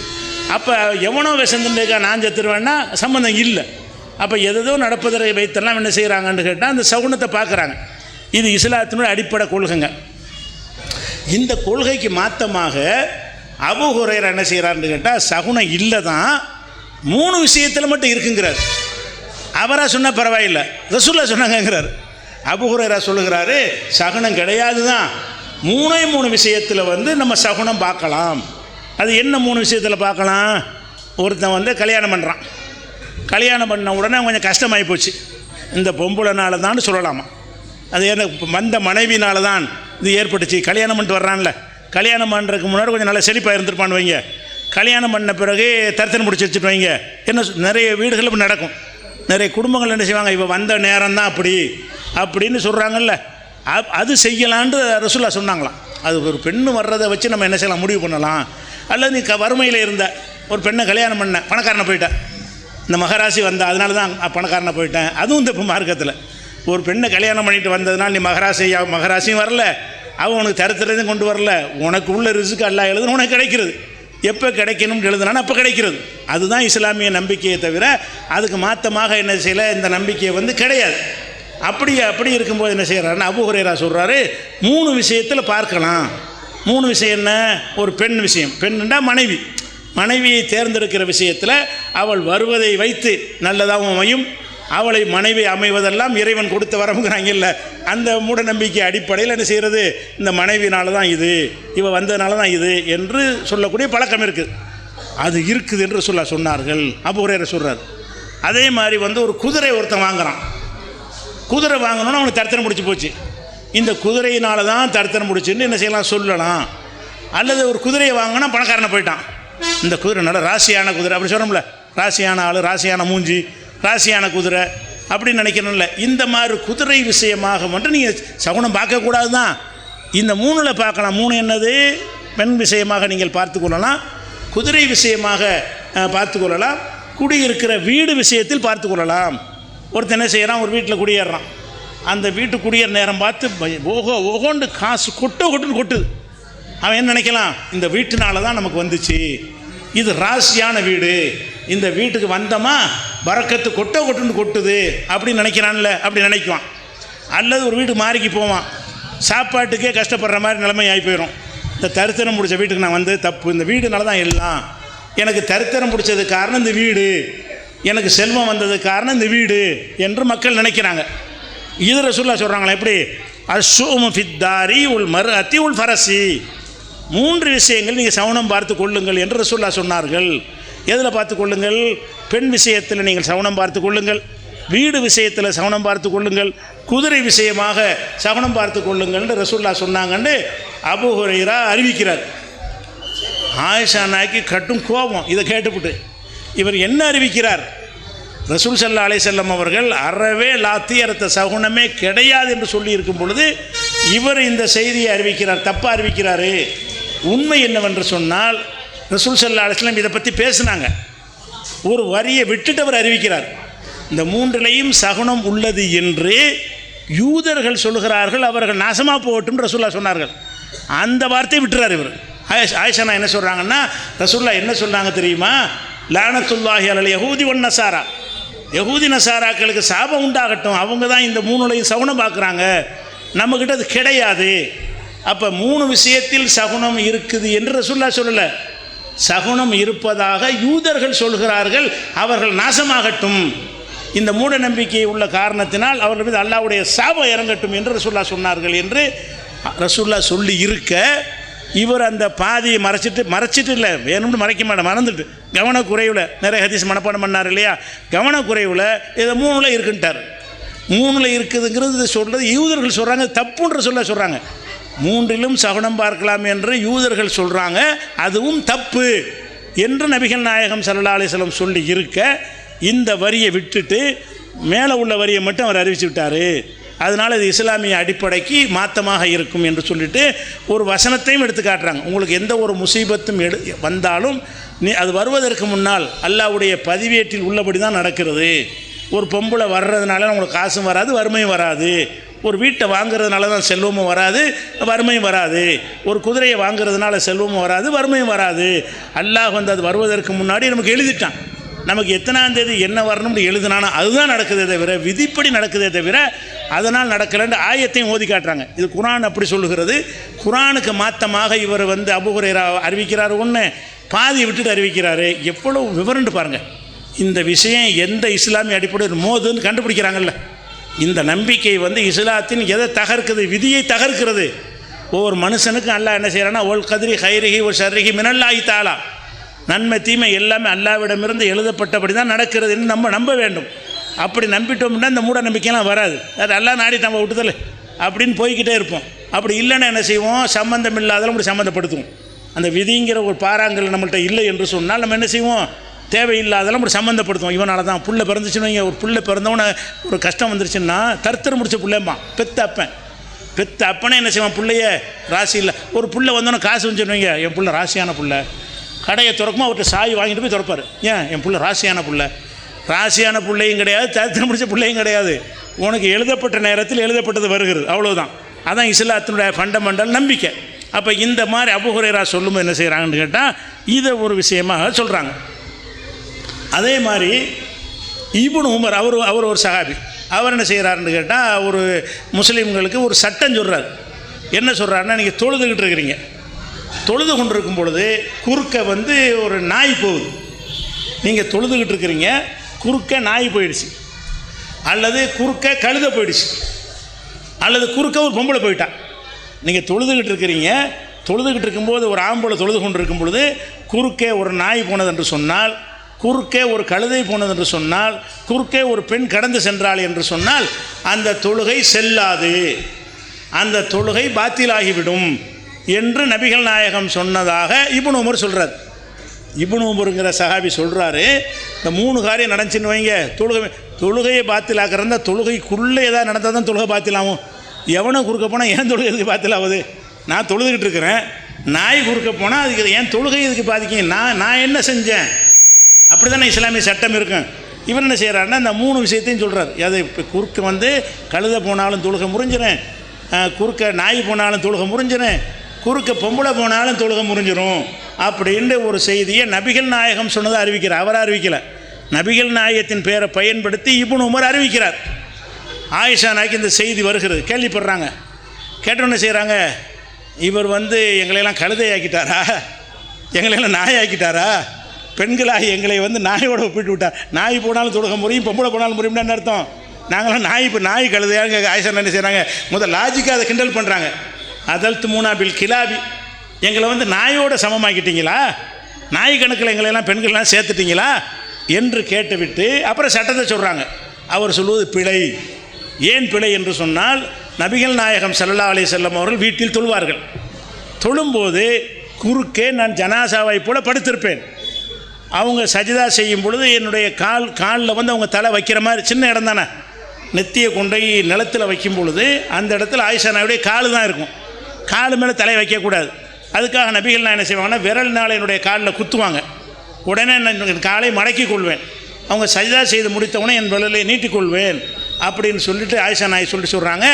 இந்த மாதிரி குறுக்க போனால் முறிஞ்சிருங்கிறிய, குறுக்க படுத்தே கிடந்திருக்கிறேன். நபிசல்லாசன் தொழுது இருக்கும் பொழுது நான் குறுக்க நெஞ்சிற காலை நீட்டி படுத்திருக்கிறேன். அப்போ தொழுக முறிஞ்சு போயிருக்குமே. என்னை தொடவும் செஞ்சுருக்கிறாங்களே, அதுக்கே முறியலையே.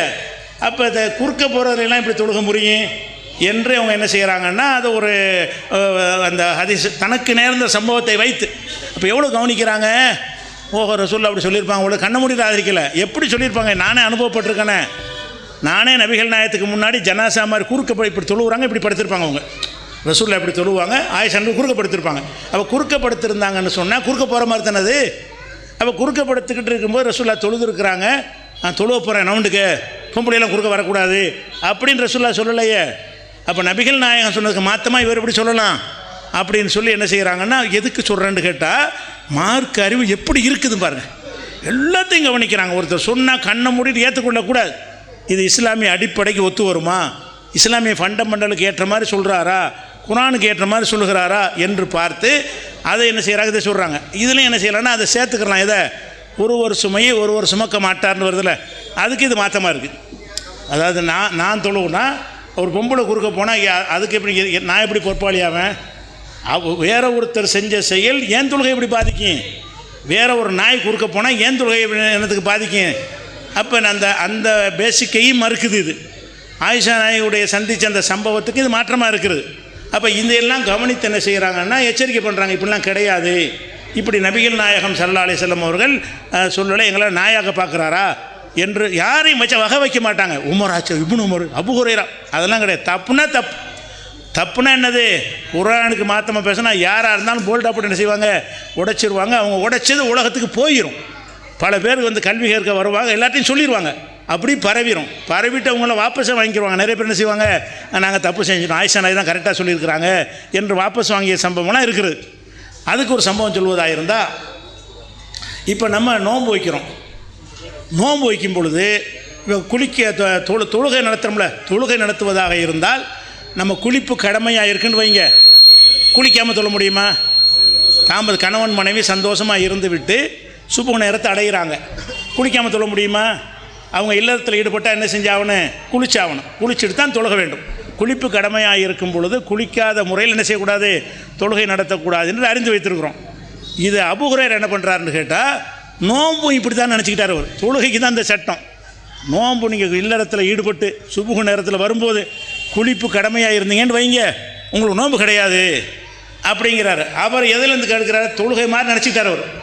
எப்படி வந்து தொழுகை கடமையாக இருக்கும்போது குளிப்பு கடமையாக இருக்கும்போது தொழ முடியாதுல்ல, குளிச்சுட்டு தானே தொழணும். அப்போ சுபுகு நேரம் சஹர் நேரம் வருது, ஒரு 4:50க்கு சஹரா, நீங்கள் 4:45க்கெலாம் குளிச்சு போடணும். குளிச்சுட்டு அந்த சுத்தமான நிலையில் நீங்கள் அந்த சஹர் நேரத்தை அடைந்தால்தான், சாப்பிட்டால்தான் அது நோன்பு செல்லும், இல்லைன்னா செல்லாது அப்படின்னு சொல்லி அவர் மக்கள்கிட்ட பிரச்சாரம் பண்ணுறார். பண்ணோன்னு இந்த செய்தி வருது, ஆயிஷா நாய்க்கு இந்த செய்தி வருது. அப்போ வந்து கேட்குறாங்க, இந்த மாதிரி அபூ ஹுரைரா சொல்கிறார், அப்படி தானே சட்டம் அப்படின்னு கேட்குறாங்க. அப்போ ஆயிஷா நாய் சொல்கிறாங்க, அவங்க தப்பாக சொல்கிறாரு, அபூ ஹுரைரா தப்பாக சொல்கிறாரு. நானும் நபிகள் நாயகம் ஸல்லல்லாஹு அலைஹி வஸல்லம் அவர்களும் தாம்பத்தியத்தில் ஈடுபடுவோம். அவங்க சஹர் செய்யும்போது குளிப்பு கடமையான நிலையில் சஹர் செய்வார்கள். சுபுஹ் தொழுகை வக்துக்கு தான் போய் குளிப்பார்கள். நோம்புக்கும் குளிப்புக்கும் சம்பந்தம் கிடையாது. அது குளிப்பு கடமையாக இருக்கும் நிலையில் என்ன செய்யலாம், நம்ம சஹர்லாம் செய்யலாம். சஹர் செஞ்சுட்டு இப்போ சுபுஹ் 4 மணிக்கு சஹர் முடியுதுன்னு வச்சுக்கிடுவோம். 4:30க்கு சுபுஹ் வருதுன்னு வைங்க, 4 வரைக்கும் நீங்கள் குளிக்காமலேயே சஹர் பண்ணிவிட்டு நோன்பு வைக்கிறேன்னு மனசில் நியத் பண்ணிவிட்டு நோம்பாளியாக நீங்கள் இருக்கலாம். தொழுகைக்கு போகிறீங்களா, அப்போ தான் குளிக்கணும். தொழப்போவதற்குத்தான் குளிப்பு கடமையே தவிர நோன்பாளியாக இருப்பதற்கு என்ன இல்லை, குளிப்பை கடமையே கிடையாது, குளிக்க வேண்டிய அவசியம் கிடையாதுங்கிற மார்க்க சட்டம். இதுக்கு மாற்றமாக அபூ ஹுரைரா பேசிவிட்டார். அப்போ ஆயிஷா நாயிட்ட கேட்கும் என்ன செய்கிறாங்கன்னு கேட்டால், நானும் நபிகள் நாயகம் ஸல்லல்லாஹு அலைஹி வஸல்லம் தாம்பத்தியத்தில் ஈடுபட்டு விட்டு அவங்க சுபுகு நேரம் வரும் பொழுது வரைக்கும் குளிப்பு கடமையான நிலையில் இருந்து நோன்பு நோற்பார்கள். சுபுகு நேரம் வந்த பிறகு தான் குளிப்பார்கள், தொழுகைக்கு தான் குளிப்பார்கள் அப்படின்ட்டு அவங்க ஆயிஷா நாயகி மறுப்பு சொல்கிறாங்க. இவர் தப்பாக சொல்கிறாரு, எனக்கு தானே இது தெரியும், நபிகள் நாயகத்தினுடைய அந்த சட்டம் வந்து எனக்கு தான் நல்லாக தெரியும்னு சொல்லி அவங்க சொல்கிறாங்க. இதை போய் அபூ ஹுரைராட்ட மக்கள்லாம் சொல்கிறாங்க, இந்த மாதிரி நீங்கள் சொன்னதுக்கு ஆயிஷா நாயகி கவுண்டர் கொடுக்குறாங்க, உங்கள் சொல்ல வந்து ஆயிஷா நாய் மறுக்கிறாங்க என்று சொன்ன உடனே அவர் என்ன செய்வார், இல்லை இந்த விஷயம் என்னை விட அவங்களுக்கு தான் நல்லா தெரியும், இதில் வந்து நான் வந்து வாபஸ் வாங்கிக்கிறேன், இந்த சட்டங்கள் வந்து ரசூலுல்லாஹ்வுடைய மனைவிமாருக்கு தான் நன்கு தெரியும், எனக்கு அவ்வளோ தெரியாது என்ற ஒரு வாபஸ் வாங்கின சம்பவங்கள்லாம் இருக்குது. எதுக்கு சொல்கிறோம்னு கேட்டால், ஒரு அவர் சொல்லிட்டு அவர் சொன்னால் அவர் சொல்லிட்டு போகிறார், அப்படி தான் நம்ம இருக்கிறோம். 3 அவதானம் வச்சுட்டு போகிறாங்க, தாயத்து போட்டால் போட்டு போகிறாங்க, நீங்கள் அப்படி தானே இருக்கிறீங்க. உங்களுக்கு தெரிஞ்சு பல தப்புகள் சமுதாயத்தில் நடக்கிறது, நமக்கு என்னன்னு தெரிஞ்சவங்களும் நமக்கு என்னன்னு இருக்கிறீங்க, தெரியாதவங்களும் தெரிஞ்சுக்கிற முயற்சி பண்ண மாட்டேங்கிறீங்க. ஆனால் ஆயிஷா என்ன பண்ணுறாங்க, தெரிஞ்சும் வச்சுருக்கிறாங்க, அந்தந்த இடத்துல கரெக்டாக அப்ளை பண்ணி விட்ருவாங்க. தெரிஞ்ச விஷயத்தை என்ன செய்வாங்க, சொல்ல வேண்டிய இடத்துல சொல்லி விட்ருவாங்க. அதே மாதிரி வந்து இப்போ பெண்களுக்கு குளிப்பு கடமையாக, ஆண்கள் கடமையாகிற மாதிரி பெண்களுக்கு குளிப்பு கடமையாகும். அப்போ குளிப்பு கடமையாகும் போது உடம்பு பூரா நினையணும், அதான குளிப்புங்கிறது. குளிப்பது என்று சொன்னால் உடல் முழுவதும் நனையும் விதமாக தண்ணியை ஊற்றி கொள்ளணும். இதில் இப்னு உமர் என்ன செய்கிறாருன்னு கேட்டால், பெண்களுக்கு குளிப்பு கடமையாகிவிட்டால் அவங்க தலையில் வந்து சடை போட்டிருப்பாங்க, கூந்தல் போட்டிருப்பாங்க, பின்னி போட்டிருப்பாங்கல்ல, அதையெல்லாம் பிரித்து விடணும். பிரித்து விட்டு முடியெல்லாம் நல்லா ஊற்றி விட்டு அப்படி தலையில் தண்ணி ஊற்றி அடி மயிர் வரைக்கும் என்ன செய்யணும், அடி மண்டை வரைக்கும் அந்த தண்ணி போகணும், அப்போ தான் குளிப்பு நிறைவேறும் அப்படின்னு இப்னு உமர் சொல்கிறார். இப்னு உமருங்கிற சகாபி என்ன சொல்கிறாருன்னா, குளிக்கிறதா இருந்தால் பெண்கள் வந்து சடை போட்டிருப்பாங்கல்ல, கூந்தல் போட்டிருப்பாங்கல்ல, அதில் தண்ணி ஊற்றுனீங்கன்னா அந்த பின்னுன இடத்துலலாம் தண்ணி போகாதில்ல, பின்னப்பட்ட இடங்களில் தண்ணி படாது அப்படின்னு இவர் நினைத்து கொண்டு என்ன செய்கிறார்னு கேட்டால், பெண்களுக்கு குளிப்பு கடமையானால் தலையை அவிழ்த்து விட வேண்டும். தலை முடிய என்ன செஞ்சிருந்தேன், கூந்தல் கட்டினாலும் சரி, சடை போட்டிருந்தாலும் சரி, என்ன பண்ணியிருந்தாலும் சரி, அதை பிரித்து விட்டு அவிழ்த்து விட்டு அதுக்கு பிறகு தண்ணி ஊற்றி என்ன செய்யணும், தலை முழுதும் நினையணும், அப்போ தான் குளிப்பு நிறைவேறும் என்று அவர் சொல்கிறார். அப்போ இது இப்னு உமர் சொல்கிறார். இது ஆயிஷா நாய்க்கு இந்த செய்தி வருது. அவங்க என்ன சொல்கிறாங்க, யா அஜபன் இப்னு உமர், என்ன இப்னு உமர் இவ்வளோ ஆச்சரியமாக பேசுகிறாரு, என்ன பேசுகிறார் இந்த ஆள், என்ன செய்கிறாங்க, இப்னு உமர் தான் இதை சொல்கிறாரு, இவர் என்ன பேசுகிறார், அப்போ பெண்களெல்லாம் முட்டடிக்க சொல்கிறாரா இவர். அவர் என்ன கேட்குறாங்க, நாங்கள்லாம் முட்டடிச்சுக்கிறோங்க, தலை நனையணும் என்பதற்காக வேண்டி நாங்கள்லாம் முட்டை போட்டுக்கிறணுமா அப்படின்னு என்ன செய்கிறாங்க, அதுக்கு ஒரு கவுண்டரை கொடுத்துட்றாங்க.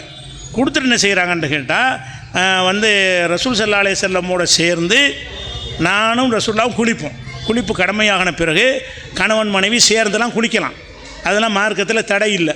அப்போ சேர்ந்து கணவன் மனைவிமா சேர்ந்து என்ன செய்கிறாங்க, ரசூலுல்லாஹ்வும் ஆயிஷா நாயும் குளிக்கிறாங்க. நானும் நபிகள் நாயகம் ஸல்லல்லாஹு அலைஹி வஸல்லம் அவர்களும் சேர்ந்து குளிப்போம். குளிக்கும்போது தலையெல்லாம் நான் அவிழ்க்க மாட்டேன், சடையெல்லாம் பிரித்து விட மாட்டேன், 3 தடவை தலையில் தண்ணி ஊற்றுவோம், அவ்வளவுதான். தலையில் 3 சொம்பு தண்ணியை ஊற்றிக்கிறோம், 3 டம்ளர் தண்ணீரை ஊற்றிக்கொள்வேன், அவ்வளோதான். முழுச்சு அப்படி முட்டிலாம் அப்படிலாம் கிடையாது. ஒரு அளவுக்கு ஊற்றினியா, 3 தடவை ஊற்றினா நனைஞ்சு போச்சுன்னு அர்த்தம். ஒவ்வொரு முட்டியும் நனைய வேண்டும், முட்டியுடைய பின் எட்டையிலாம் நனைய வேண்டும், முடியுடைய ஒரு சின்ன பகுதியில் கூட தண்ணி படாமல் இருக்கக்கூடாதுலாம் சட்டம் இருக்குல்ல அப்படின்னு மதுஹப்லாம் எழுதி வச்சுக்கிறாங்க. சில மதுஹப் நூல்கள் இணைஞ்சிருக்கிறாங்க, இந்த மாதிரிலாம் சட்டம் எழுதி வச்சுருக்கிறாங்க. அது இவர் சொன்னதை வச்சு எழுதியிருப்பாங்கன்னு நினைக்கிறேன். யார், இப்னு உமர் சொன்னார்ல, அதை வச்சு எழுதியிருக்கிறாங்க. ஆயிஷா நாய் ஆதாரமில் காட்டுறாங்க. ஆயிஷா நானே குளிச்சிருக்கிறேனே, எனக்கு குளிப்பு கடமையாக இருக்கிறது, 3 தடவை தண்ணி ஊற்றுவேன், பிரித்து விட மாட்டேன், அவிழ்த்து விட மாட்டேன், நான் குளிப்பேன். அப்போ ரசூலுல்லாஹ் என்ன செய்யணும், பக்கத்துலான இருக்கிறாங்க, அவங்களோட சேர்ந்தானே குளிக்கிறாங்க, இப்படி செய்யாதே, தலையை பிரித்து விடு, தலையை அவிழ்த்து விடு, ஒவ்வொரு முடியிலையும் தண்ணீர் நிறைய வேண்டும், நல்லா தேய்ச்சி அது மாதிரி செய்யின்னு சொல்லியிருக்கணும்ல, சொல்லலை. ரசூலுல்லாவோட சேர்ந்து நான் குளிச்சிருக்கிறேன், இவர் என்ன சொல்கிறாரு அப்படின்னு என்ன செய்கிறாங்கன்னா ஆதாரத்தையும் வைக்கிறாங்க. ஒரு கிரிட்டிக்கலாக ஒரு கேள்வி கேட்க, அப்போ முட்டடிக்கன்னு சொல்றியா, அப்போ எல்லா பக்கமும் முடி படணும்னா நேசி எங்களை முட்டடிக்க சொல்றியா நீ அப்படின்னு என்ன செய்கிறாங்க, ஒரு கேள்வியும் பண்ணுறாங்க. அப்போ இந்த மாதிரி எல்லாம் ஆயிஷா நாயுடைய ஒரு விஷயம் வந்து இருக்குது. அப்போ எதுக்கு இதை சொல்கிறோம்னு கேட்டால், இந்த குர்ஆன் விஷயத்தில் வந்து ஆயிஷா, மார்க்க விஷயத்தில் வந்து ஆயிஷா நாய் வந்து ரொம்ப ஷார்ப்பாகவும் ரொம்ப தெளிவான சிந்தனை உள்ளவங்களாக இருக்கிறாங்க. எந்த அளவுக்குன்னா, இதுக்குன்னே ஒரு புஸ்தகம் எழுதியிருக்கிறாங்கன்னு பாருங்களேன். சஹாபாக்களுக்கு எதிராக ஆயிஷா எழுப்பிய கேள்விகள்னு ஒரு புஸ்தகம் இருக்குது. இஸ்திதராக்காத் ஆயிஷான்னு அந்த புஸ்தகத்துக்கு பேர். என்னென்ன விஷயங்கள்லாம் சஹாபாக்கள் தப்பு செஞ்சுருக்கிறாங்களோ அதையெல்லாம் அவர் என்ன செய்வார், திருத்துவார், கேள்வி கேட்பார், ஆதாரங்கள் எடுத்து வச்சு மறுப்பார். அப்படி நடந்து கொள்வார் என்பதற்கு ஒரு புஸ்தகமே எழுதியிருக்கிற அளவுக்கு அவங்களுடைய வரலாறு இருக்குது. இதை 1-2 கிடையாது, தனியாக புஸ்தகமே எழுதி இன்னென்ன விஷயங்களை எல்லாம் ஆயிஷா நாய் வந்து பதில் கொடுத்துருக்கிறார்கள் பெரிய பெரிய சகாபாக்களை எதிர்த்திருக்கிறார்கள், பெரிய பெரிய சகாபாக்கள் தவறாக சொன்னாலும் அது தவறு என்று உணர்த்தி இருக்கிறார்கள் என்றெல்லாம் நூல்கள் எழுதப்படுற அளவுக்கு அவங்களுடைய வரலாறு ரொம்ப அதிகமாக இருக்குது. அதே மாதிரி வந்து ஆயிஷா என்ன செய்கிறாங்கன்னு கேட்டால், அதாவது ரசூல் ஸல்லல்லாஹு அலைஹி வஸல்லம் ஒரு செய்தியை சொல்கிறாங்க. என்ன சொல்கிறாங்கன்னு கேட்டால், மன் ஹூசிப உதிப. ரசூல்லாட்டை எப்படி வந்து குரானை வச்சுக்கிட்டு மடக்கிறாங்கன்னு பாருங்கள், அவங்க புரிந்த வகையில். அப்போ ரசூல்லா விளக்கம் கொடுக்குற விஷயம் வேறு. ரசூல் ஸல்லல்லாஹு அலைஹி வஸல்லம் சொல்கிறாங்க, ஒரு தடவை சொல்கிறாங்க, மன் ஹூசிப உதிப. எவன் ஒருத்தன் மறுமை நாளில் விசாரிக்கப்பட்டானோ அவன் தொலைஞ்சான், விசாரிக்கப்பட்டால் நிச்சயம் தண்டிக்கப்பட்டுருவான் அப்படின்ற ரசூல்லா வந்து ஒரு வார்த்தையை சொல்கிறாங்க. அப்போ ஆயிஷா என்ன செய்கிறாங்கன்னா, ரசூல்லா வந்து சொல்கிறது ஆயிஷா தான் சொல்கிறாங்க. அவங்க என்ன செய்கிறாங்கன்னு கேட்டால், அல்லாஹ் வந்து வேறு மாதிரிலாம் சொல்கிறான், நீங்கள் இப்படி சொல்கிறீங்க. அல்லாஹ் என்ன செய்கிறான்னா, இப்போ சௌஃப யுஹாசப ஹிசாபம் யசீரா. நல்லவனாக வாழ்ந்தான்னு சொன்னால் லேசாக தான் அல்லாஹ் கேள்வி கேட்பாங்கிறான். குர்ஆனில் ஒரு வசனம் இருக்குது, யார் நல்லவனாக இருக்கிறானோ இப்போ சௌஃப யுஹாசபு, அவன் விசாரிக்கப்படுவான், ஹிசாபன் யசீரா, சும்மா லேசாக தான் அல்லாஹ் விசாரிப்பான் அப்படின்னு அல்லாஹ் சொல்கிறான். நீங்கள் சொல்கிறீங்க விசாரித்தாலேயே நரகம் தாங்கிறீங்க. அப்படின்னா விசாரணை ரொம்ப கொடூரமாக தானே இருக்கும். விசாரணை வந்து ரொம்ப கொடூரமாக இருக்கும், கஷ்டமாக இருக்கும். அந்த விசாரணைக்கு பதில் சொல்ல முடியாமல் நம்ம நரகத்துக்கு போயிடுவோம் என்று நீங்கள் சொல்கிறீங்க. அல்லாஹ் வேறு மாதிரில ரசூல்லாட்டை எடுத்து கேட்குறாங்க பாருங்கள். வஹியை கொண்டு வந்து ரசூல்லாட்டை, குர்ஆனை தந்த ரசூல்லாட்டை என்ன செய்கிறாங்கன்னா, குர்ஆனை எடுத்து வச்சு ஒரு கேள்வி கேட்குறாங்க. எப்படி நீங்கள் சொல்கிறது புரியலையே, சரியாக தெரியலையேன்னு கேட்குறாங்க. அதானே இதுக்கு அர்த்தம். அப்போ மன் ஹூசிப உதிப, யார் வந்து கேள்விகளை கேட்கப்பட்டானோ அவன் தண்டிக்கப்பட்டே தீர்வான். கேள்வின்னு கேட்டாலே தண்டனை தான். அப்படின்னு என்ன அர்த்தம்? கேள்வி கடுமையாக இருக்கும்னு அர்த்தம். அதான் அர்த்தம். கேள்வி கடுமையாக இருக்கும், பயங்கரமாக எல்லாம் விசாரிப்பான். அப்போ கேள்வி கேட்டால் எவனாலையும் பதில் சொல்ல இயலாது, கண்டிப்பாக நரகத்துக்கு தான் போகணும் அப்படின்னு ரசூல் ஸல்லல்லாஹு அலைஹி வஸல்லம் சொன்ன உடனே ஆயிஷா என்ன கேட்குறாங்கன்னு கேட்டால், இல்லை அல்ல வேறு மாதிரில சொல்கிறான், சௌஃப யுஹாசபு ஹிசாபன் யசீரா, லேசாக கேள்வி கேட்பான். அல்ல மறுமையில் லேசாக கேள்வி கேட்பான்டா, தப்பிச்சுக்கிடலாமே, லேசாக தானே கேட்க போகிறான், நம்ம ஏன் தண்டிக்கப்பட போகிறோம் அப்படின்னு சொல்லி குர்ஆனுடைய வசனத்தை எடுத்து காட்டி நபி ஸல்லல்லாஹு அலைஹி வஸல்லம் அவங்கள்ட்ட என்ன செய்கிறாங்க, விளக்கம் கேட்குறாங்க. அப்போ ரசூல்லா சொல்கிறாங்க, லேசான கேள்வின்னு போட்டிருக்கிறான்ல, அது கேள்வி கிடையாது, அது சும்மா ஃபார்மாலிட்டியான கேள்வி. ரசூல் என்ன செய்கிறாங்க, அல்லாஹ் கேட்குறானே, கேட்கணும்னு கேட்டால் ஒருத்தன் கூட தேர முடியாது. நம்மளில் யாராச்சும் தேர்வோமா? பெரிய மௌலியா மகான் நபிமார்கள் எடுத்துக்கிறோமே, ஒரு தப்பும் செய்யாதவர்களாக போய் எல்லாட்ட நிற்க முடியுமா? ஒன்றுக்கு அல்லாஹ் வந்து கணக்கு கேட்டான்னு வைங்க, பரீட்சை பேப்பர் திருத்துற மாதிரி கேட்டான்னு வைங்க, ஒருத்தனும் தர மாட்டோம். எல்லாருமே நரகத்தை தான் போய் ஆகணும். கேள்வியாக அல்லாஹ் கேட்டார். எப்படி உங்களுக்கு பள்ளிக்கூடத்தில் கேட்குறாங்களோ, ஆனால் பதில் ஆவணப்பட்டால் மார்க்கு குறைச்சிட்றாங்கல்ல, இப்படியெல்லாம் கேட்குற அளவுக்கு உங்களை வந்து அல்லாஹ் கேட்க ஆரம்பித்தான்னு சொன்னால் நம்ம எப்படி தேருவோம்? ஒரு நாளைக்கு எப்படி தப்பு செய்கிறோம், எப்படி கோல் சொல்கிறோம், எப்படி கெட்டையனம் பண்ணுறோம், எப்படி புறம் பேசுகிறோம், எப்படி தப்பான காரியங்கள்லாம் செய்கிறோம். அப்போ இவ்வளவு செஞ்சுக்கிட்டு இருக்கும்போது ஒன்றுக்கும் சொல்லு, இதுக்கு பதில் சொல்லு, இதுக்கு பதில் சொல்லுன்னு கேட்டால் எல்லாம் மைனஸ்லேயே போயிட்டுருக்கும். மார்க் என்னது, எல்லாம் கோழி முட்டையாக போகும், கடைசியில் ஒன்றுமே மிஞ்சாது. அப்போ நரகம் தான் நமக்கு உறுதியாயிரும். அப்போ அல்லாஹ் வந்து கேள்வி கேட்குறதுங்கிறது ஃபார்மாலிட்டி தான். கேள்வின்னு அவனுக்கே தெரியும் எப்படி கேட்பான்ல. அதை ரசூலுல்லாஹ் வேறொரு ஹதீஸில் விளக்குறாங்க. எப்படி விளக்குறாங்கன்னு கேட்டால், ஒரு மனுஷனை அல்ல அழைப்பான் மறுமை நாளில். அழைச்சி என்ன செய்வான், அவன் செஞ்சதெல்லாம் ஒன்று ஒன்றா சொல்லுவான். டேய் இதை செஞ்சியா? ஆமாம், யாருக்கும் தெரியாமல் மறைச்சிருப்பான். உலகத்தில் அதை தப்பை செஞ்சுருப்பான் இவன், அது யாருக்குமே தெரியாது, அல்லாவுக்கும் அவனுக்கு தான் தெரியும். அவனை கூப்பிடுவான். அல்லாஹ் கூப்பிட்டு, இத்தனாம் தேதி இந்த நேரத்தில் இதை செஞ்சியா? அவன் செஞ்ச ஒரு செயலை சொல்லிச்சிடான். ஆமாம் செஞ்சேன். அத்தனாம் தேதி அதை செஞ்சியா? ஆமாம். இந்த ஊரில் போய் இதை செஞ்சியா? ஆமாம். இவனை அடிச்சியா? அவனை திருடினியா? அவனை கோல் சொன்னியா? அவன் சொத்தை எடுத்தியான்னு ஒன்றா கேட்பான். அவன் பெருமிச்சு போயிடுவான். என்ன செய்வான், என்னடா இது ஒன்று விடாமல் எல்லாத்தையும் கேட்குறான், இதெல்லாம் கேட்டால் என்ன ஆகும், நமக்கு எது என்ன ஆகும் அப்படின்னு செய்வான். அவன் வந்து ஆடிப்பு வெளவெளுத்துருவான். இந்த மாதிரி கேள்வி கேட்டால் எப்படி எல்லாம் மார்க்கு போடுவான்? ஒன்றுமே கேட்குறான். அவன் ஒவ்வொரு நிமிடமும் செஞ்சதையெல்லாம் போட்டு விசாரிப்பானான். விசாரிச்சுட்டு எல்லாம் கடைசியாக சொல்லுவானா, அடே இதெல்லாம் நீ செஞ்சாடா, நான் துன்யாவில் உன்னை மறைச்சிட்டேன்ல, இப்போ ஆகிறத்தில் மனுஷனை போடான்றான். அவன் இவ்வளவும் கேட்டுப்புட்டு அவன் என்ன செய்வான், நம்ம கெதி என்ன ஆகுமோன்னு நடுங்கிக்கிட்டு இருப்பான். நம்ம கதை முடிஞ்சிருச்சு, இவ்வளோ கேள்வி எல்லாம் கேட்குறான், நமக்கு கன்ஃபார்மாக நரகம்தான் அப்படின்னு நினைக்கும்போது எல்லாம் என்ன செய்வான்னு கேட்டால், அடே நீ உலகத்தில் இதெல்லாம் செய்யும்போது யாருக்கும் தெரியாமல் நான் மறைச்சேன்ல, அதே மாதிரி இப்போ நான் என்ன செய்கிறேன், உன்னை மன்னிக்கிறேன், நீ ஒன்றுமே செய்யலை போ, அல்லாஹ்வுடைய விசாரணை என்னது? ஃபார்மாலிட்டி விசாரணை, கடுமையான விசாரணைலாம் கிடையாது. ஷிர்க்கு இந்த மாதிரி விஷயத்து தான் கடுமையாக நிரந்தர நரகம் இருக்குல்ல, அதுக்கு தான் கடும் விசாரணையை தவிர மற்றபடி மனித தவறுகளுக்கெல்லாம் அல்லாஹ் என்ன செய்வான்? ரொம்ப லேசாக தான் எடுத்துக்கிடுவான். அப்போ அவனுக்கு ஒவ்வொரு மனிதனுடைய அமலுக்கு கணக்கு போட்டோம்னு சொன்னால் நமக்கு என்ன கூலி கிடைக்கும்? 5 வேளை தொழுகைக்கு 50 நிமிஷத்துக்கு என்ன தரணும்? ஒரு கடையில் வேலை பார்த்தா எவ்வளோ தருவாங்க? ஒரு கடையில் வேலை பார்த்தீங்கன்னா ஒரு மாதம் சம்பளம் எவ்வளவு? அதை வகுத்துக்குங்க. 10,000 ரூபா தருவானா? 10,000 ஒரு நாளைக்கு எவ்வளோ? 300 ரூபா வருமா? 300 ரூபா வரும். 300 ரூபாயில் 24 மணி நேரத்துக்கு பார்த்தா எவ்வளோ? ஒரு மணிக்கு எவ்வளோ வரும்? ஒரு மணி நேரத்துக்கு நீ செலவழித்தா கூட உனக்கு வந்து 10 ரூபா கொடுத்தா போதும். வணங்குதா? அந்த கணக்கு பண்ணால் நீ தொழுவதற்காக என்ன தருவது? ஒன்றுமே தரத்தை பெருசாவெல்லாம் தர வராது. அது போக உனக்கு தந்த உயிருக்காக வேண்டியும் உனக்கு தந்த அந்த உடல் உறுப்புகளுக்காக வேண்டியும் கண்ணுக்காக வேண்டியும் காதுக்காக வேண்டியும் நன்றி செலுத்தணுமே. அதெல்லாம் கழிச்சோம்னா ஒன்றுமே தேராது. அப்போ நம்மளுடைய ரசூல் அப்படி சொல்கிறாங்கல்ல, யுதுகில் அகதுக்கும் அமலுகு அல் ஜன்னா, உங்களில் எந்த மனுஷனுக்கும் அவனுடைய அமல் மூலம் சொர்க்கம் போக முடியாது. உங்களுக்கு அல்லாஹ் சொர்க்கம் தர்றான்னு சொன்னால் கருணையில் தருகிறான்.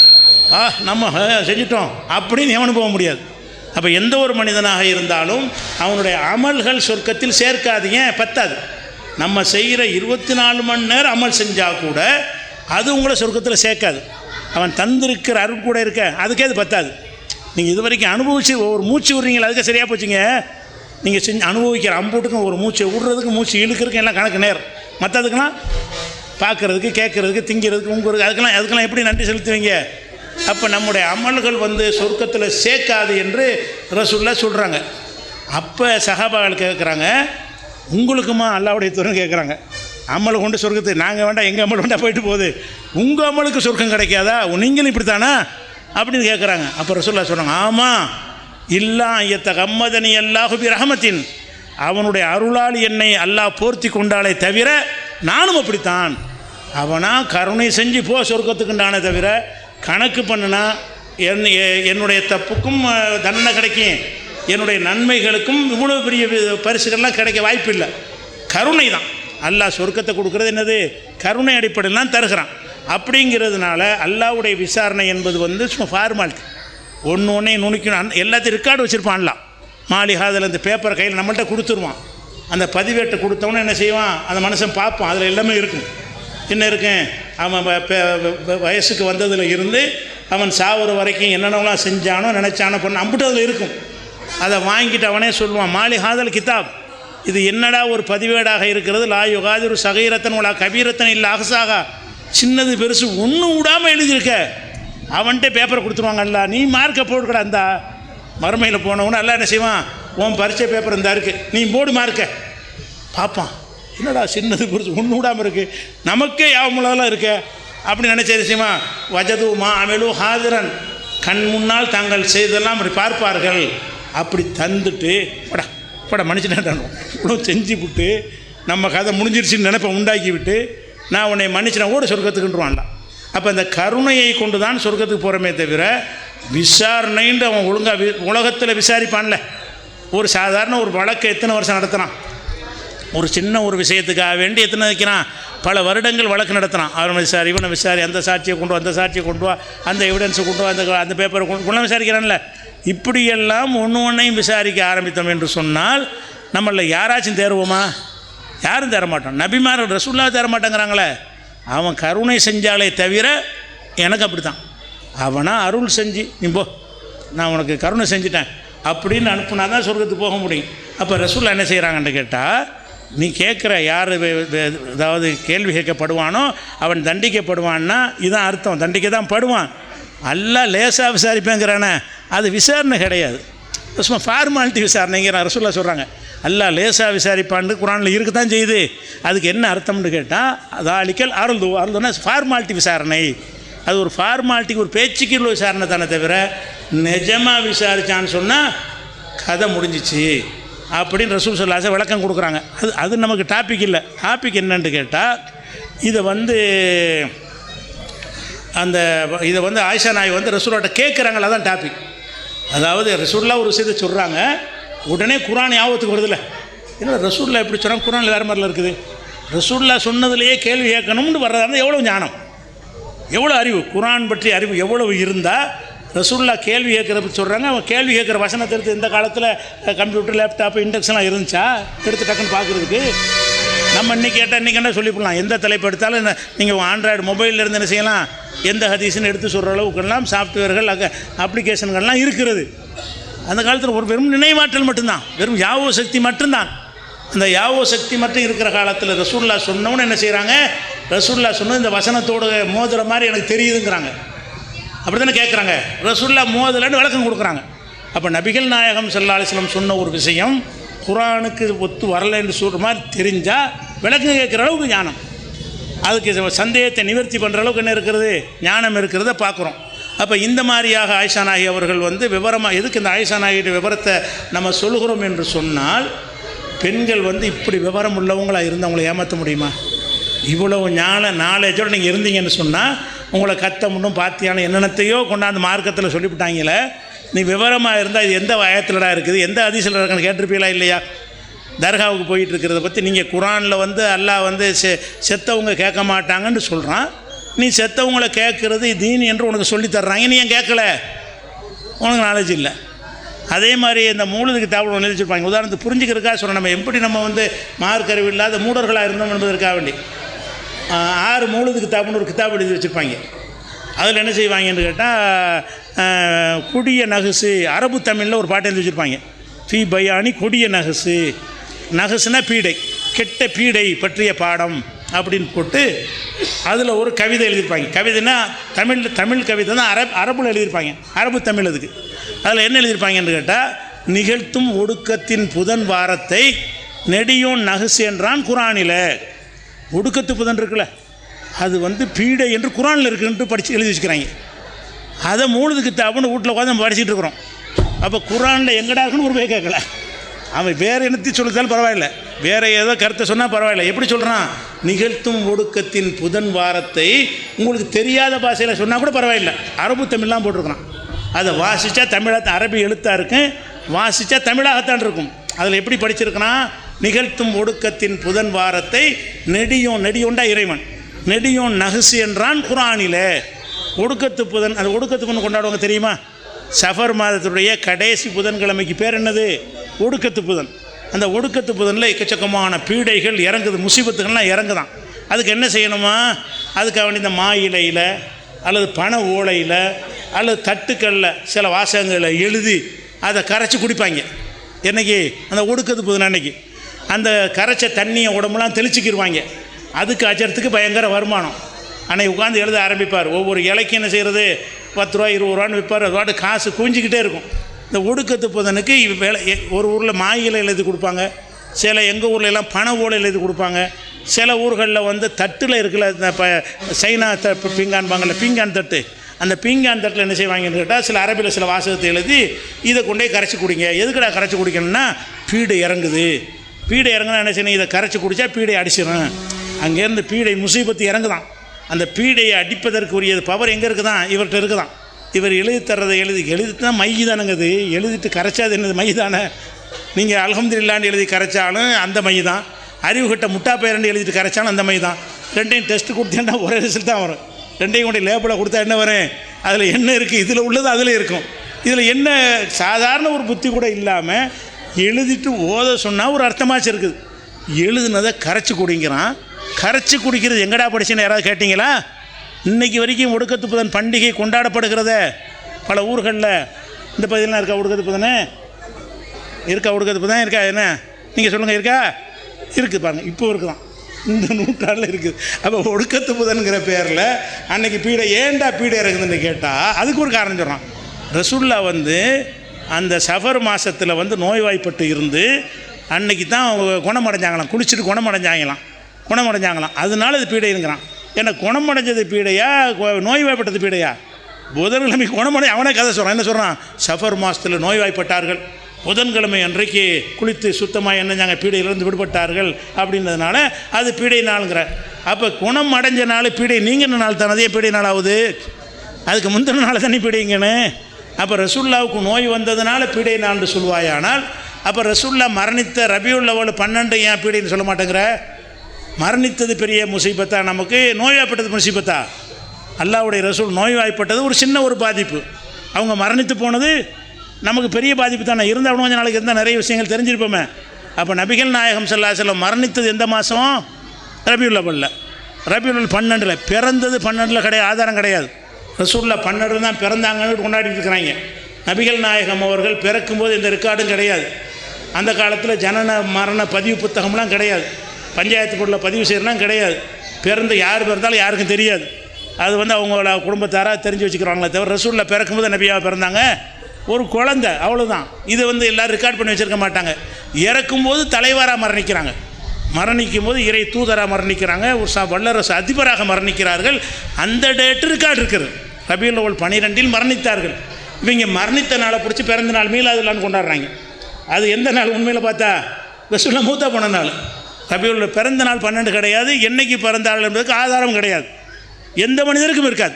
1500 வருஷத்துக்கு முன்னாடி ஒருத்தர் பிறந்தார் என்பதற்கு எந்த மனிதருக்கும் நீங்கள் ஆதாரம் காட்ட இயலாது. அப்போ உத்தேசமான காட்டலாம், ஜனவரி மாதம் பிறந்தேன், அனைமா இந்த மாதமாக தான் இருக்கும், இப்படி தான் காட்ட முடியுமே தவிர துல்லியமான டேட்டு காலண்டர்லாம் போட்டு வச்சுருந்தாங்களா? அன்றைக்கி பிற எத்தனை நாள் அன்றைக்கி தெரியாது அவங்களுக்கு, வழங்குதா மாதத்துக்கு ஒரு கதை பிற பார்ப்பாங்க.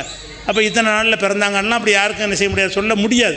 ஆனால் ரபியுல் அவ்வல்ல பிறந்தாங்கிற எதுக்கு இதை கேட்குறேன்னு கேட்டால், பிறை 12 ரசூலுல்லாஹ் மரணித்திருக்கும் போது அது பீடை நாளாகவே கொண்டாடலை.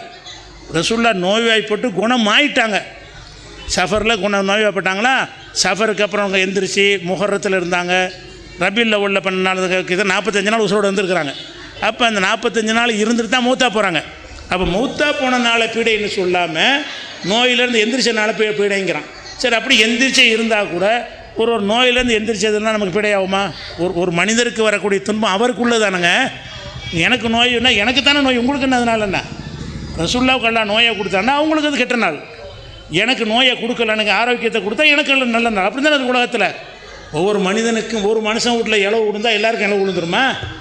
அவனுக்கு இளவு விழுந்த காரணத்தினால அத்தனை பேருக்கு பீடையாது. ஒருத்தனுக்கு இளவு விழுந்த அன்றைக்கி ஒருத்தனுக்கு குழந்தை பிறந்திருக்கான், ஒருத்தன் ஆஸ்பத்திரியில் சேர்த்துருப்பான், ஒருத்தன் டிஸ்சார்ஜ் ஆகி வருவான் வெளியே. அவனுக்கு இது நல்ல நாள், இவனுக்கு கெட்ட நாள். இதான் நம்ம இஸ்லாமிய அடிப்படை. நாளில் என்ன இருக்குது? எந்த நிமிஷத்துலையாவது நல்லது நடக்கக்கூடிய நிமிஷம் உலகத்துலையாவது இருக்கா? எந்த கெட்டதுமே நடக்காத ஒரு நிமிஷம் உலகத்தில் இருக்கான்னு? எந்த நல்லதுமே நடக்காத நிமிஷம் இருக்குதா? ஒரு நிமிஷத்தை எடுத்துக்கிட்டிங்கன்னா 1000 நல்லது நடக்கும், 1000 கெட்டது நடக்கும். எனக்கு நல்லது நடக்கும், உங்களுக்கு கெட்டது நடக்கும். அங்கே வெயில் அடிக்கும், இங்கே புயல் அடிக்கும். அங்கே சாவுவான், இங்கே பிறக்குவான். அங்கே நோய்வாய்ப்படுவான், இங்கே குணமடைவான். இப்படி தானே உலகத்தில் நடந்துக்கிட்டு இருக்கிறது. அங்கே பணக்காரனை போவான் ஒருத்தன், ஒரு நாளில் அதே நாளில் ஒருத்தர் பிச்சைக்காரனை போவான். அப்போ நாளுக்கு என்ன இருக்குதுன்னு நாலு இப்படி பீடையாக போவோம். அப்போ இஸ்லாமிய ஃபண்டமெண்டலுக்கு எதிராகலாம் பேசி உங்களை நம்ப வைக்கிறார்கள். அதுக்கு என்ன காரணம்? ஆயிஷா நாய் மாதிரி நாலேஜ் இருந்தால் எங்கடா குரானில் கேட்டிருப்பீங்களா இல்லையா? அது குரானில் இருக்குன்னு தானே சொன்னான். என்னென்னு படித்தான்? நிகழ்த்தும் ஒடுக்கத்தின் புதன்வாரத்தை நெடியும் நகுசன்றான் குரானில் என்று சொன்னால், நீங்கள் குரானில் ஆழ்ந்த புலமை உங்களுக்கு இருந்திருக்குமே. ஆனால் எந்த வசனம் சொல்லு, எந்த சூறா சொல்லு, எந்த நம்பர் சொல்கிறான்னு கேட்டிருப்பீங்களா இல்லையா? கேட்டால் அது ஒளிஞ்சிருக்குமே இல்லையா? அன்றைக்கி பயந்து ஓடிருப்பாங்கல்ல. அப்போ எந்த ஒரு நாலேஜும் இல்லாமல் நீங்கள் இருந்து வைத்து கொண்டு தான் மௌலுது என்றும் கத்தம் என்றும் பாத்தியா என்றும் தட்டு என்றும் தாயத்து என்றும் தகடு என்றும் உங்களை ஏமாற்றி கொண்டிருந்தார்கள். இது எல்லாத்துக்கும் என்ன காரணம்? இந்த ஆயிஷா நாய்க்கு இருந்தது மாதிரியான ஒரு அறிவு இல்லாதான் காரணம். அதே மாதிரி இப்போ ஹஜ்ஜிக்கு நம்ம இஹ்ராம் கட்டுறோம்ல, இஹ்ராம் ஹஜ்ஜிக்காக இஹ்ராம் அணிந்துட்டோம்னு சொன்னால் இஹ்ராமுக்கு பிறகு நறுமணம் பூசக்கூடாது. ஹஜ்ஜிக்காக இஹ்ராம் அந்த ஆடை அணிகிறாங்கல்ல, ஒரு அந்த 5 நாளைக்கு அணிகிறாங்கல்ல, அந்த 5 நாளைக்கு என்ன செய்யக்கூடாதுன்னா நறுமணம் பூசக்கூடாது. அதே நேரத்தில் காலையில் நம்ம இஹ்ராம் அணிய போகிறோம் என்று சொன்னால் முதல் நாள் குளிச்சுட்டு அப்போ நறுமணம் பூசிக்கிடலாம். பூசினா கூட காலையில் இஹ்ராம் அணியும் போது நறுமணம் நம்மள்கிட்ட இருக்கும், அந்த வாசம் வரத்தானே செய்யும். அத்திரத்தெல்லாம் பூசி நல்ல சோப்பை போட்டு குளிச்சான்னு வைங்க, குளித்தவுடனே அந்த வாடகை இருக்குமா தானே செய்யும். அப்போ இப்படி என்ன செய்கிறாருன்னு கேட்டால், இஹ்ராமுக்கு முன்னாடியும் நீங்கள் நறுமணம் பூசக்கூடாது. ஏன் பூசக்கூடாது? பூசுனீங்கன்னா இஹ்ராமு நேரத்தில் அது இருக்கும், அப்படி இருக்கவே கூடாது, அந்த சங்காத்தமே இருக்கக்கூடாது அப்படின்னு இப்னு உமர் அவர்கள் மறுக்கிறாங்க. ஒரு செய்தியை சொல்கிறாங்க. ஆயிஷா நாய் சொல்கிறாங்க, இவர் என்ன இப்படி உளர்றா இருந்தாலும், ரசூல் ஸல்லல்லாஹு அலைஹி வஸல்லம் அவர்களுக்கு இஹ்ராமுக்கு முதல் நாள் நான் தான் நறுமணம் பூசி விட்டேன், மறுநாள் அந்த நறுமணத்தோடு தான் அவங்க இருந்தாங்க. இஹ்ராம் அணிந்த பிறகு தான் நறுமணம் பூசக்கூடாதே தவிர முதல் நாள் பூசிய நறுமணம் நம்மிடத்தில் மிச்சமாக இருக்கும் என்று சொன்னால், ஒரு சட்டையில் அத்தர் அடிக்கிறீங்கன்னா அடுத்த நாள் போட்டால் அந்த சட்டையில் அத்தர் இருக்க தானே செய்யும். அந்த மாதிரியா உடம்புல என்ன செய்ய, சில அந்த நறுமண புகை தான் அந்த காலத்தில் போடுவாங்க. அதுக்குன்னு சில புகைகள் இருக்குது. அப்படியே உடம்புல பார்த்துட்டாங்கன்னா நல்ல உடம்பு பூரா வாசமாக ஒரு நாள் 2 நாளைக்கு கமகமண்டு மணத்துக்கிட்டு இருக்கும். அந்த மாதிரியான ஒரு நறுமண புகை போட்டிருக்கும் பொழுது அது தவறுங்கிறார் இப்னு உமர். ஆயிஷா நாய் சொல்கிறாங்க, நீ என்ன தவறுங்கிற? ரசூல் ஸல்லல்லாஹு அலைஹி வஸல்லம் இஹ்ராம் அணிகிறதுக்கு முதல் நாள் நைட் நான் நினைஞ்சிருக்கிறவங்களுக்கு அந்த நறுமணத்தை போட்டு விட்டு அப்புறம் குளிக்க வச்சிருக்கிறேன். காலையில் அந்த நறுமணத்தோடு தான் இருந்தார்கள். நீ எப்படி அதை தப்புன்னு சொல்ல போச்சு அப்படின்னு யார் கேட்குறா? இப்னு உமர் கேட்குறார். அப்போ இதெல்லாம் எதுக்கு சொல்கிறோம்னு கேட்டால், ஆயிஷா நாயகி வந்து மார்க்க விஷயத்தில் பெரிய பெரிய சஹாபாக்களை எல்லாம் ஓவர்டேக் பண்ணியிருக்கிறாங்க. வாப்பா மாதிரியே, வாப்பா அந்த மாதிரி ஆள் தான். அபூபக்கர் சித்திக் இருக்கார் இல்லையா, ஆயிஷானுடைய தந்தை, அவரும் அந்த மாதிரி அந்த ஷார்ப்புனா ஷார்ப்பு, அப்படி ஒரு ஷார்ப்பு. இந்த உம்மத்தெல்லாம் இன்னைக்கு தௌஹீதுல நம்ம நிற்கிறதுக்கு அவர் தான் காரணம். அவரை தான் இல்லை காரணமாக்கணும். ரசூல்லா மூத்தா போன பிறகு மூத்தாவலன்ட்டாங்க ஒரு கூட்டம். நபிகள் நாயகம் ஸல்லல்லாஹு அலைஹி வஸல்லம் மரணித்து கிடக்குறாங்க. அவங்க பாடி அடக்கம் செய்யாமல் இருக்குது. அந்த நேரத்தில் என்ன செய்கிறாங்க, ஒரு கூட்டத்தார் வந்து நபிகள் நாயகம் மரணிக்கலைன்றாங்க. உமர் உள்பட, பெரிய பெரிய சஹாபாக்கள் உள்பட. உமர் என்ன பண்ணுறாரு, ரசூல்லா மூத்தா போனாங்கன்னு எவனாவது சொன்ன தலையை சீவிடுவேங்கிறார் வாள் எடுத்துக்கிட்டு. எல்லாம் பயந்து நடுங்கிட்டு இருக்கிறாங்க. ரசூல்லா மூத்தா போகலைன்னா என்ன அர்த்தம்? கடவுளாக்குறாங்கன்னு அர்த்தம். கடவுள் தானே மூத்தா போக மாட்டான், அல்ல தானே மூத்தா போக மாட்டான். அப்போ ரசூல்லா மூத்தா போகலன்னு சொல்லிக்கொண்டே ஒரு கூட்டம் உண்டாகிட்டு இருந்தான தௌஹீதுல இருந்திருப்பாங்களா? அப்போ ரசூல்லா மூத்தா போகும்போது அபூபக்கர் அவர்கள் ஊரில் இல்லை, ஊருக்கு வெளியே அவங்க வந்து எக்ஸ்டென்ஷன் ஏரியாவில் தான் குடியிருந்தாங்க. மதீனாவுக்கு வெளியே உள்ள ஒரு பகுதியில் சனகுங்கிற ஏரியாவில் தான் குடியிருந்தாங்க. மூத்தா போனது கேள்விப்பட்டு வேகமாக வர்றாங்க. மக்களுடைய நிலையை பார்க்குறாங்க. நபிகள் நாயகம் மரணிக்கலைங்கிறாங்க. இங்கே போயிட்டு இருக்க அந்த மக்களுக்கு சிறுக்குக்கு போயிட்டு இருக்கிறாங்களே, ஏகத்துவத்தை விட்டு ஓடுறாங்களே. இப்போ ரசூல்லா மூத்த அந்த ஈரம் காயறதுக்கு முன்னாடி இப்படி போகிறாங்களேன்னு அவர் என்ன செய்கிறாரு, கொந்தளிக்கிறார். மக்களை நோக்கி சொல்றார், மன்கான யாவது முகமதன் இன்ன முகமதன் கதுமாத். உங்களில் யாராவது முகம்மதை வணங்கினால் தெரிந்து கொள்ளுங்கள், முகம்மது இறந்து விட்டார். ரசூல்லாவை பற்றி சொல்றார் அவர். நபிகள் நாயகம் அப்படிலாம் கூட அவர் சொல்லல, அந்த இடத்துல அப்படி தான் சொல்ல வேண்டியிருக்கு. நீங்கள் முகம்மதை யாராவது வணங்கினால் தெரிந்து கொள்ளுங்கள், முகம்மது மரணித்து விட்டார். ஒமன்கான யாபுதுல்லாஹ ஃபஹுவ ஹய்யுன் லா யமூத். யார் அல்லாஹ்வை வணங்குகிறீர்களோ தெரிந்து கொள்ளுங்கள், அவன் தான் சாகாமல் உயிரோடு இருக்கிறவன். நீங்கள் ரசூல்லா மூத்தாவலன்னு அல்லாஹ்வாக்குறீங்க. அல்லாஹ் அவர் மனிதர் என்று சொல்லிவிட்டு இது ஆயிஷா நாயகி மாதிரி ஆயத்தள்ளி போடுறாரு. இதே மாதிரி தான் ஆயிஷா நாயகி எங்கேருந்து படித்தாங்கன்னு கேட்டால் தகப்பனார் அப்படியான வார்ப்பு. அவர் என்ன செய்கிறாரு, அல்லாஹ் குர்ஆனில் என்ன சொல்கிறான், இன்னக மையித்துன் இன்னகும் மையித்துன். நபியே நீ மரணிக்கக்கூடியவர், அவர்களும் மரணிக்கக்கூடியவர்கள், எல்லாம் சாவ போகிற ஆளுக்குன்னு அல்லாஹ் குர்ஆனில் சொன்னானா? அதெல்லாம் இப்போ நடந்திருக்கு.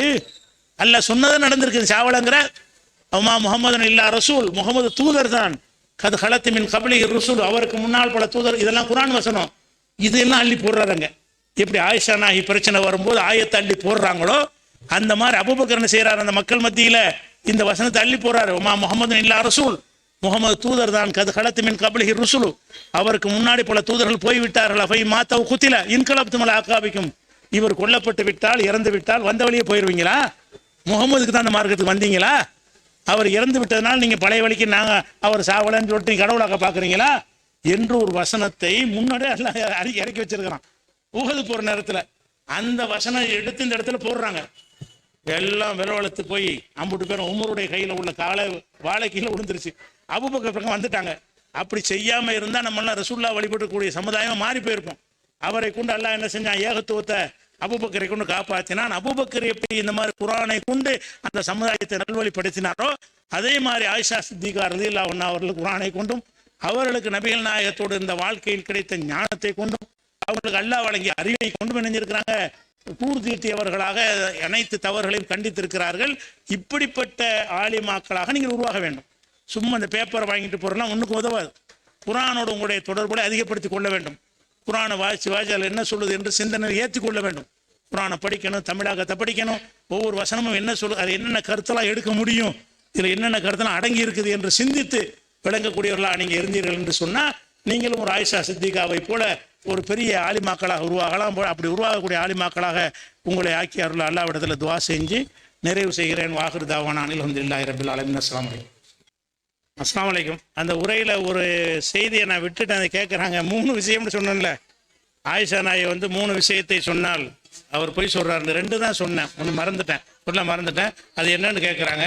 அது சுருக்கமாக நபிகள் நாயகம் அவர்கள் அவங்களுக்கு அறிவித்த வஹியில் எதையாவது மறைத்து விட்டார்கள் என்று எவனாவது சொன்னால் அவனும் போய் சொல்லுகிறான் அப்படிங்கிறத ஆயிஷா நாயை சொல்லிட்டு அதுக்கு வந்து குர்ஆன் வசனத்தை ஆதாரம் காட்டுவாங்க. அந்த 3ல் அந்த 1 விட்டுட்டேன். அந்த பேச்சு இதில் வந்து 2 தான் சொல்லியிருக்கிறேன். அது ஒருத்தர் கேட்டார், அதை ஞாபகப்படுத்திட்டேன்.